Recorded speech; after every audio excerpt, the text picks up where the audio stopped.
ਇਹਨਾਂ ਦੀ ਆਤਮਾ ਕਿਤੇ ਨਹੀਂ ਗਈ, ਇਹਨਾਂ ਦੀ ਆਤਮਾ ਮਰ ਗਈ ਕਿਤੇ। ਇਹਨਾਂ ਨੂੰ ਕਿਉਂ ਨਹੀਂ ਬਾਬੇ ਨਾਨਕ ਨੇ ਕਿਹਾ ਸੀ ਏਡੀ ਮਾਰ ਪਈ ਕਰਲਾਣੇ ਤੈਂ ਕੀ ਦਰਦ ਨਾ ਆਇਆ। ਇਹ ਮੋਦੀ ਸਾਹਿਬ ਨੂੰ, ਅਮਿਤ ਸ਼ਾਹ ਜੀ ਨੂੰ ਕੋਈ ਦਰਦ ਨਹੀਂ ਆਉਂਦਾ ਵੀ ਇਹ ਕਿਸਾਨ ਯਾਰ ਇੰਨੇ ਬੈਠੇ ਨੇ, ਤੁਸੀਂ ਜਿੱਦਤੀ ਅੜੇ ਹੋਏ ਹੋ। ਨੋ ਫਾਰਮਰ ਨੋ ਫੂਡ ਤਾਂ ਕਿਹਾ ਜਾ ਰਿਹਾ ਹੈ ਕਿ ਉਹ ਫੂਡ ਪੈਦਾ ਤਾਂ ਹੋ ਜੂ ਬਹੁਤ ਜ਼ਿਆਦਾ, ਬਿਨਾਂ ਕਿਸਾਨ ਦੀ ਪੈਦਾ ਹੋ ਜੂ, ਕਿਉਂਕਿ ਆਟੋਮੈਟਿਕ ਟੈਕਨੋਲੋਜੀ ਬਹੁਤ ਆ ਗਈ, ਪਰ ਉਹ ਮਿਲੂ ਕਿਵੇਂ ਲੋਕਾਂ ਨੂੰ? ਕਿਉਂਕਿ ਤਾਂ ਮੈਨੇ ਡਾਨੇ ਕੋਲੇ ਹੋ ਜੂਗੀ, ਉਹ ਤਾਂ 200 ਰੁਪਏ ਕਿਲੋ ਆਟਾ ਵੇਚਣਗੇ। ਜੋ ਵਿਦਵਾਨ ਇਹ ਕਹਿੰਦੇ ਪਏ ਨੇ ਉਹ ਸਿੱਖ ਹੈ, ਉਹ ਕਾਮੜ ਹੈ। ਪੰਜਾਬ ਨੂੰ ਕਿੱਡਾ ਕੁ ਵੱਡਾ ਨੁਕਸਾਨ ਇਹ ਚੀਜ਼ ਚੱਲ ਪੈਂਦੀ। ਉਹ ਸਭ ਤੋਂ ਵੱਡਾ ਨੁਕਸਾਨ ਕੀ ਹੈ? ਕਿਸਾਨੀ ਨੂੰ ਕੀ ਨੁਕਸਾਨ ਹੈ ਜੋ ਦਿੱਲੀ ਉੱਤੇ ਕਾਲੇ ਕਾਨੂੰਨ ਰੱਦ ਕਰਵਾਉਣ ਗਏ ਨੇ? ਇਹ ਬਹੁਤੇ ਕਾਮਰੇਡਾਂ ਨੂੰ ਪਤਾ ਹੀ ਨਹੀਂ। ਕਾਮਰੇਡ ਕਹਿੰਦੇ ਨੇ ਜੀ ਮਾਰਕਸ ਨੇ ਆਖਿਆ ਸੀ workers have nothing to lose but their change. ਇਹ ਠੀਕ ਹੈ, ਮਾਰਕਸ ਨੇ ਇਹ ਆਖਿਆ ਸੀ ਵੀ ਕਾਮਿਆਂ ਨੇ ਜਿਹੜਾ ਮਜ਼ਦੂਰ ਹੈ ਉਹਨੇ ਕੀ ਗਵਾਉਣਾ ਹੈ, ਉਹਦੀਆਂ ਤਾਂ ਜੰਜੀਰਾਂ ਹੀ ਟੁੱਟਣਗੀਆਂ। ਤੁਸੀਂ ਮੰਨੋਗੇ ਗੁਰੂ ਨਾਨਕ ਦੇਵ ਜੀ ਨੇ ਵੀ ਇਹੀ ਕਿਹਾ, ਕਿਉਂਕਿ ਨਾ ਉਹਨਾਂ ਨੇ ਪੜ੍ਹਿਆ ਨਾ ਇਹਨਾਂ ਭਾਈਆਂ ਨੇ ਪੜ੍ਹਿਆ। ਗੁਰੂ ਨਾਨਕ ਦੇਵ ਜੀ ਨੇ ਆਖਿਆ ਜੇ ਸਿਕਦਾਰੀ ਕਿਸੇ ਖੁਆਰੀ ਚਾਕਰ ਕਿਹੇ ਡਰਨਾ, ਜੇ ਸਿਕਦਾਰ ਪਵੇ ਜੰਜੀਰੀ ਤਾਂ ਚਾਕਰ ਹੱਥੋਂ ਮਰਨਾ। ਕਹਿੰਦਾ ਜਿਹੜਾ ਨੌਕਰਾਂ ਨੂੰ ਡਰਨ ਦੀ ਕੀ ਲੋੜ ਹੈ, ਜਿਹਦੇ ਸਿਰ ਤੇ ਤਾਜ ਹੈ ਡਰੇ ਤਾਂ ਉਹ। ਜਿਵੇਂ ਕਿਸਾਨੀ ਅੰਦੋਲਨ ਅਸੀਂ ਕਹਿੰਦੇ ਹਾਂ, ਕਿਸਾਨਾਂ ਨੂੰ ਡਰਨ ਦੀ ਕੀ ਲੋੜ ਹੈ, ਇਹ ਤਾਂ ਮੋਦੀ ਡਰੇ ਜਿਹਦੇ ਸਿਰ ਤੇ ਤਾਜ ਹੈ। ਜੇ ਸਿਕਦਾਰ ਪਵੇ ਜੰਜੀਰੀ, ਜੇ ਕਿਸਾਨ ਜਿੱਤ ਗਏ ਤੇ ਚਾਕਰ ਹੱਥੋਂ ਮਰਨਾ, ਮੋਦੀ ਨੂੰ ਲਾ ਦੇਣਗੇ ਗੱਦੀ ਤੋਂ। ਮਤਲਬ ਜਦ ਤੁਸੀਂ ਕਿਸੇ ਤਾਕਤਵਰ ਸਿਆਸਤਦਾਨ ਨੂੰ ਗੱਦੀ ਤੋਂ ਲਾਉਣੇ, ਉਹ ਮੌਤ ਹੀ ਹੁੰਦੀ ਆ ਉਹਦੀ। ਕਾਮਰੇਡ ਨੇ ਸਟੇਜ ਤੇ ਖਾਲਸ ਉਹ ਨਾਰਾ ਨਹੀਂ ਲੱਗਦਾ ਸੀ ਕਦੀ ਵੀ, ਆਪਣਾ ਬੋਲੇ ਸੋਨੇ ਹਾਲ, ਹੁਣ ਉੱਥੇ ਲੱਗ ਰਹੇ ਨੇ। ਸਿੱਖਾਂ ਦੀ ਸਟੇਜ ਤੇ ਇਨਕਲਾਬ ਦਾ ਨਾਰਾ ਨਹੀਂ ਲੱਗਦਾ ਸੀ, ਹੁਣ ਉੱਥੇ ਲੱਗ ਰਹੇ ਨੇ। ਇਹ ਕਿਵੇਂ ਨੇੜੇ ਆ ਗਏ? ਸਰਕਾਰ ਕਿਵੇਂ ਬਰਦਾਸ਼ਤ ਕਰੇ ਵੀ ਇਹ ਨੇੜੇ ਕਿਵੇਂ ਆ ਗਏ? ਉਹਦਾ ਕਾਰਨ ਹੈ ਨੇੜੇ। ਕਾਰਨ ਇਹ ਹੈ ਦੋਨੇ ਇਨਸਾਫ ਦੀ ਗੱਲ ਕਰਦੇ, ਦੋਨੇ ਗਰੀਬ ਗੁਰਬੇ ਦੀ ਗੱਲ ਕਰਦੇ ਨੇ, ਦੋਨੇ ਕਿਰਤ ਦੀ ਗੱਲ ਕਰਦੇ ਨੇ, ਦੋਨੇ ਧੰਨਾ ਸਿੱਠਾਂ ਦੇ ਉਲਟ ਨੇ, ਕਾਰਪੋਰੇਟਾਂ ਦੇ ਉਲਟ ਨੇ, ਮਲਕ ਭਾਗੋਆਂ ਦੇ ਉਲਟ ਨੇ, ਭਾਈ ਲਾਲੋਆਂ ਦੇ ਹੱਕ 'ਚ ਨੇ। ਦੋਨੇ ਸਵੈਮਾਨ ਦੀ ਜ਼ਿੰਦਗੀ ਦੀ ਗੱਲ ਕਰਦੇ ਨੇ, ਅਣਖ ਨਾਲ ਜੀਣ ਦੀ ਗੱਲ ਕਰਦੇ ਨੇ, ਦੋਨੇ ਕੁਰਬਾਨੀ ਕਰਨ ਨੂੰ ਤਿਆਰ ਨੇ। ਦੋਨਾਂ ਨੇ ਦੁਨੀਆ 'ਚ ਕੁਰਬਾਨੀਆਂ ਕਰੀਆਂ ਨੇ। ਸੰਤ ਪਿੰਡਾਂ ਵਾਲਿਆਂ ਦਾ ਝੰਡਾ ਲਾਇਆ ਸੀ ਉੱਥੇ, ਕੇਸਰੀ ਨਿਸ਼ਾਨ ਲਾਇਆ ਸੀ ਕੰਪਨੀ ਬਾਗ 'ਚ। ਉਹਨੂੰ ਪੁੱਛਿਆ ਵੀ ਇਹ ਤਾਂ ਉਹ ਕਹਿੰਦੇ ਸਿਰ ਦੇ ਕੇ ਲਾਇਆ ਜਾਂਦਾ ਤੇ ਸਿਰ ਦੇ ਕੇ ਪੱਟਿਆ ਜਾਂਦਾ, ਜਿਹਨੇ ਲਾਉਣਾ ਹੋਊਗਾ ਨਾ ਉਹ ਸਿਰ ਦੇਗਾ। ਉਹ ਅੱਜ ਵੀ ਲੱਗਿਆ ਹੋਇਆ। ਸਿੱਖੀ ਫਲਸਫਾ ਕਹਿੰਦਾ ਹੈ ਕਾਲ ਖਾਏ ਕਿਛ ਹੱਥੋਂ ਦੇ ਨਾਨਕ ਰਾਹ ਪਛਾਣੇ ਸੇ। ਅਸੀਂ ਕਹਿੰਦੇ ਹਾਂ ਕਿਰਤ ਕਰੋ ਨਾਮ ਜਪੋ ਵੰਡ ਛਕੋ, ਇਹ ਸਿੱਖੀ ਦਾ ਫਲਸਫਾ ਹੈ। ਸੋ ਕਿਰਤ ਦੇ ਉੱਤੇ ਜ਼ੋਰ, ਉਹਨੇ ਵੀ ਲੇਬਰ ਪਾਵਰ ਦੀ ਗੱਲ ਕਰੀ ਹੈ, ਮਾਰਕਸ ਨੇ, ਕਾਮਰੇਡਾਂ ਨੇ ਵੀ। ਸੋ ਕਿਰਤ ਦੇ ਪੱਖੋਂ ਵੀ ਇਹ ਇਕੱਠਾ ਵੀ ਭਾਈ ਕਿਰਤੀ ਹੈ, ਕਿਰਤੀ ਨੂੰ ਜਿੰਦਾ ਰਹਿਣ ਦਿਓ, ਇਹਦੀਆਂ ਜ਼ਮੀਨਾਂ ਨਾ ਖੋਹੋ, ਇਹਦੀ ਜੀਵਨ ਨਾ ਖੋਹੋ, ਇਹਨੂੰ ਜਿਉਣ ਦਿਓ। ਕੌਣ ਗੁਰੂ ਪਾਣੀ ਪਿਤਾ ਮਾਤਾ ਧਰਤ ਮਸਤ ਦਿਵਸ ਰਾਤੀ ਦੋਏ ਦਾਈ ਦਾ ਖੇਡੇ ਸਕ ਜਗਤ ਕੁਦਰਤ ਦਿਸੈ ਕੁਦਰਤ ਸੁਣੀਏ ਕੁਦਰਤ ਸੁਖ ਵਿਸਾਰ। ਸੋ ਸਾਰੀ ਕੁਦਰਤ ਦੇ ਹੱਕ 'ਚ ਸਿੱਖੀ ਵੀ ਹੈ, ਸਿੱਖੀ ਦਾ ਫਲਸਫਾ। ਤੇ ਮਾਰਕਸ ਦਾ ਫਲਸਫਾ ਵੀ ਇਹੀ ਕਹਿੰਦਾ ਹੈ, ਕਮਿਊਨਿਸਟ ਵੀ ਇਹੀ ਕਹਿੰਦੇ ਵੀ ਕੁਦਰਤ ਨੂੰ ਬਚਾ ਕੇ ਰੱਖਣਾ। ਸਹਿਜ ਪੰਥ ਮੈਂ ਜਨ ਤੋਂ ਪਾਏ ਤਾਂ ਕਾ ਰਿਜ਼ਕ ਅੱਗੇ ਕਰਤਾ ਰਿਹਾ। ਹਰ ਇੱਕ ਬੰਦੇ ਵਾਸਤੇ ਇੱਥੇ ਭੋਜਨ ਹੈਗਾ, ਪਰ ਉਹਨੂੰ ਮਿਹਨਤ ਕਰਨ ਦੀ ਲੋੜ ਹੈ। ਕਾਲ ਖਾਏ ਕਿ ਹੱਥੋਂ ਦੇ ਨਾਨਕ ਰਾਹ ਪਛਾਣੇ ਸੇ, ਕੁਛ ਨਾ ਕੁਛ ਉਹਨੂੰ ਫਿਰ ਸਮਾਜ ਦੇ ਕਲਿਆਣ ਵਾਸਤੇ ਦੇਣਾ ਚਾਹੀਦਾ। ਸੋ ਇਸ ਪੱਖੋਂ ਵੀ ਕਿਰਤ ਦੇ ਹੱਕ 'ਚ ਬੋਲਣ ਵਾਲੇ ਵੀ ਮਾਰਕਸਿਜ਼ਮ ਵੀ ਇਹੀ ਕਹਿੰਦਾ, ਕਮਿਊਨਿਸਟ ਵੀ ਇਹੀ ਕਹਿੰਦੇ ਕਿਰਤ ਦੇ ਹੱਕ 'ਚ, ਕਿਰਤੀ ਦੇ ਹੱਕਾਂ ਦੀ ਗੱਲ ਕਰਦੇ ਨੇ। ਹੋਰ ਇਨਕਲਾਬ ਕੀ ਹੈ, ਇਹ ਵੀ ਇਹੀ ਕਰਦੇ ਨੇ। ਉਹ RSS BJP ਨੇ ਕਿਵੇਂ ਪਚੇ? ਉਹ ਫਲਸਫੇ ਦੇ ਤੌਰ 'ਤੇ ਵੀ ਇਹਦੇ ਉਲਟ ਹੈ, ਉਹ ਜਾਤ ਦੇ ਤੌਰ 'ਤੇ ਵੀ ਇਹਦੇ ਉਲਟ ਹੈ, ਉਹ ਧਰਮ ਦੇ ਤੌਰ 'ਤੇ ਵੀ ਇਹਦੇ ਉਲਟ ਹੈ, ਉਹ ਦਲਿਤਾਂ ਦੇ ਉਲਟ ਹੈ। ਹੁਣ ਕਾਮਰੇਡ ਵੀ ਕੁਛ ਗੱਲਾਂ 'ਚ, ਕਿਉਂਕਿ ਕਿਸਾਨੀ ਦਾ ਅੰਦੋਲਨ ਹੈ। ਹੁਣ ਜਿਵੇਂ ਬਲਦੇਵ ਮਾਨ ਦੀ ਬਸਤੀ ਦੀ ਗੱਲ ਕਰੀਏ ਉਹਨਾਂ ਨੇ, ਇੱਦਾਂ ਤਾਂ ਫਿਰ ਬਹੁਤ ਸਾਰੀਆਂ ਬਸਤੀਆਂ ਬਣਾਉਣੀਆਂ ਪੈ ਜਾਣਗੀਆਂ। ਇਹ ਤਾਂ ਫਿਰ ਇਹੀ ਤਾਂ ਮੰਗਾ ਪਾੜਾ ਪਾਉਣ ਦੀ ਗੱਲ ਹੈ। ਇੱਥੇ UAPA ਦੇ ਅੰਡਰ 2 ਬੱਚਿਆਂ ਨੂੰ ਸਜ਼ਾ ਹੋਈ ਆ ਵੀ ਤੁਸੀਂ ਤੁਹਾਡੇ ਕੋਲ ਜੀ ਲਿਟਰੇਚਰ ਲੱਭਿਆ। ਲਿਟਰੇਚਰ ਰੱਖਣਾ ਕਿਹੜਾ ਗੁਨਾਹ ਹੈ ਐਡਾ ਵੱਡਾ? ਕਿਉਂ ਨਹੀਂ ਫਿਰ ਇਹਨਾਂ ਨੇ ਮੋਰਚਾ ਲਾਤਾ ਉੱਤੇ ਵੀ ਦੱਸੋ ਜੀ ਇਹ ਕਿਵੇਂ ਕਰਿਆ ਅਦਾਲਤਾਂ ਨੇ? ਆਪਾਂ ਨੂੰ ਜਿੱਥੇ ਸਿੱਖਾਂ ਨਾਲ ਜ਼ਿਆਦਤੀ ਹੋ ਰਹੀ ਹੈ ਉਹ ਤਾਂ ਸਾਨੂੰ ਕੋਈ ਚਿੰਤਾ ਹੀ ਨਹੀਂ ਹੈ। ਇਹਦਾ ਮਤਲਬ ਇਹ ਹੈ ਵੀ ਜੋ ਸਰਕਾਰ ਕਰ ਰਹੀ ਹੈ ਉਹੀ ਕੁਛ ਅਸੀਂ ਕਰ ਰਹੇ ਹਾਂ।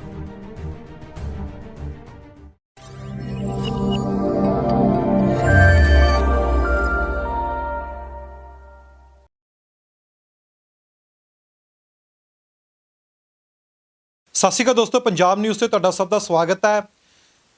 ਕਿਸਾਨੀ ਧਰਨਾ ਅੱਜ ਵੀ 3 ਕਾਲੇ ਕਾਨੂੰਨ ਰੱਦ ਕਰਵਾਉਣ ਤੇ ਹੀ ਖੜਾ ਹੈ। ਅੱਜ ਵੀ ਕਿਸਾਨ ਜੋ ਹੈ ਉਹ ਪੰਜਾਬ ਤੋਂ ਜਾਂ ਬਾਕੀ ਅਲੱਗ-ਅਲੱਗ ਸੂਬਿਆਂ ਤੋਂ ਦਿੱਲੀ ਦੀ ਬਰੂਹਾਂ ਤੇ ਜਾ ਕੇ ਬੈਠਾ ਹੈ। ਦੂਸਰੇ ਪਾਸੇ ਇੱਕ ਬਹੁਤ ਬੜੀ ਚਰਚਾ ਛਿੜ ਜਾਂਦੀ ਹੈ। ਆਪਾਂ ਜੇ 26 ਜਨਵਰੀ ਤੋਂ ਬਾਅਦ ਦੀ ਗੱਲ ਕਰੀਏ ਕਿ ਸਿੱਖਾਂ ਤੇ ਕਾਮਰੇਡ ਲੈ ਕੇ ਚਰਚਾ ਛਿੜੀ ਹੋਈ ਹੈ ਵੀ ਇਹ ਸਿੱਖ ਹੈ, ਉਹ ਕਾਮਰੇਡ ਹੈ, ਸਿੱਖ ਇੱਦਾਂ ਕਰਦੇ ਨੇ, ਕਾਮਰੇਡ ਇੱਦਾਂ ਕਰਦੇ ਨੇ। ਇਹ ਚਰਚਾ ਆ ਕਿੱਥੋਂ ਗਈ ਹੈ? ਕਿਉਂਕਿ ਜਦੋਂ 26 ਨਵੰਬਰ ਨੂੰ ਚੱਲੇ ਸੀ, ਸਾਰਿਆਂ ਨੇ ਇੱਕੋ ਗੱਲ ਕਹੀ ਸੀ ਕਿ 32 ਜਥੇਬੰਦੀਆਂ ਦੇ ਕਹਿਣ 'ਤੇ ਚੱਲਣਾ ਹੈ। ਔਰ ਦੂਸਰੇ ਪਾਸੇ ਕੋਈ ਵੀ ਉਸ ਸਮੇਂ ਨਾ ਕੋਈ ਹਿੰਦੂ ਸੀ, ਨਾ ਕੋਈ ਮੁਸਲਮਾਨ ਸੀ, ਨਾ ਕੋਈ ਸਿੱਖ ਸੀ, ਨਾ ਕੋਈ ਕਾਮਰੇਡ ਸੀ, ਸਾਰੇ ਕਿਸਾਨ ਸੀ। ਫਿਰ ਅੱਜ ਚਰਚਾ ਛਿੜ ਕਿਉਂ ਜਾਂਦੀ ਹੈ? ਕਿ ਇਹ ਵੀ ਇੱਕ ਸਰਕਾਰਾਂ ਦੀ ਚਾਲ ਹੁੰਦੀ ਹੈ ਕਿ ਇਹਨਾਂ ਨੂੰ ਆਪਸ ਵਿੱਚ ਹੀ ਵੰਡ ਕੇ ਰੱਖੋ ਕਿ ਸਾਡੇ ਤੱਕ ਹੁਣ ਗੱਲ ਹੀ ਨਾ ਲੈ ਕੇ ਆਉਣ। ਮੀਟਿੰਗਾਂ ਵੀ ਹੋਈਆਂ ਉਸ ਦੌਰ ਵਿੱਚ, ਸਰਕਾਰਾਂ ਨਾਲ ਮੀਟਿੰਗਾਂ ਵੀ ਚੱਲੀਆਂ, ਪਰ ਉਸ ਸਮੇਂ ਸਾਰੇ ਹੀ ਕਿਸਾਨ ਸੀ।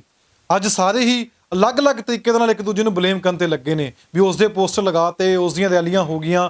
ਇਹ ਚਰਚਾ ਕਿਉਂ ਛਿੜ ਗਈ ਹੈ? ਠੀਕ ਹੈ, ਕਈ ਚੀਜ਼ਾਂ ਵਿੱਚ ਕੋਈ ਗਲਤ ਚੀਜ਼ਾਂ ਵੀ ਹੋਈਆਂ ਹੋਣਗੀਆਂ, ਪਰ ਉਹ ਪੰਜਾਬ 'ਚ ਆ ਕੇ ਨਜਿੱਠਣੀਆਂ ਜ਼ਰੂਰੀ ਨੇ। ਦਿੱਲੀ ਦੇ ਵਿੱਚ ਬੈਠ ਕੇ ਇਹ ਚੀਜ਼ਾਂ ਛੇੜੋਗੇ ਤਾਂ ਨੁਕਸਾਨ ਆਪਣਾ ਹੀ ਹੈ, ਕਿਉਂਕਿ ਹਰ ਇੱਕ ਵਿਅਕਤੀ ਆਪਣੀ ਜ਼ਮੀਨ ਬਚਾਉਣ ਦੇ ਵਾਸਤੇ ਬੈਠਾ ਹੈ, ਕਾਲੇ ਕਾਨੂੰਨ ਰੱਦ ਕਰਵਾਉਣ ਦੇ ਵਾਸਤੇ ਬੈਠਾ ਹੈ। ਤੇ ਦੂਸਰੇ ਪਾਸੇ ਲਗਾਤਾਰ ਹੀ ਇਹ ਅਫਵਾਹ ਵੀ ਕਹਿ ਲਓ, ਸੋਸ਼ਲ ਮੀਡੀਆ ਵੀ ਕਹਿ ਲਓ, ਕਿਤੇ ਨਾ ਕਿਤੇ ਚਰਚਾ ਛੇੜ ਦਿੰਦਾ ਹੈ ਵੀ ਕਾਮਰੇਡਾਂ ਨੇ ਇਹ ਕੀਤਾ, ਸਿੱਖਾਂ ਨੇ ਕੀਤਾ। ਫਿਰ ਲੱਗਦਾ ਕਿ ਆਉਣ ਵਾਲੇ ਸਮੇਂ ਦੇ ਵਿੱਚ ਜੇ ਮੋਰਚਾ ਹਾਰ ਜਾਂਦੇ ਆ, ਪੰਜਾਬ ਨੂੰ ਕਿੱਡਾ ਨੁਕਸਾਨ ਹੋ ਸਕਦਾ ਹੈ। ਉਸ ਦੀ ਜ਼ਿੰਮੇਵਾਰੀ ਕੌਣ ਚੱਕੂਗਾ? ਕਿ ਜੋ ਸੋਸ਼ਲ ਮੀਡੀਆ ਤੇ ਵਿਦਵਾਨ ਬੈਠੇ ਨੇ ਇਸ ਸਮੇਂ ਗੱਲਾਂ ਕਰ ਰਹੇ ਨੇ ਕਾਮਰੇਡ ਸਿੱਖਾਂ ਦੀਆਂ, ਉਹ ਜ਼ਿੰਮੇਵਾਰੀ ਚੱਕਣਗੇ? ਗੱਲ ਤਾਂ ਸਾਡੇ ਚੁੱਲ੍ਹਿਆਂ ਦੀ ਹੈ, ਜਿੱਥੇ ਕਿ ਅੱਗ ਕੱਲ੍ਹ ਨੂੰ ਮੱਚਣੀ ਨਹੀਂ, ਉਹਦੀ ਗੱਲ ਕੌਣ ਕਰੂਗਾ? ਜੇ ਅਸੀਂ ਸਾਰੇ ਇਕੱਠੇ ਹੋ ਕੇ ਚੱਲੇ ਹਾਂ, ਅੱਜ ਸਾਨੂੰ ਆਪਣੀ ਕਿਉਂ ਦੋ ਫਾੜ ਕਰ ਰਹੇ ਨੇ?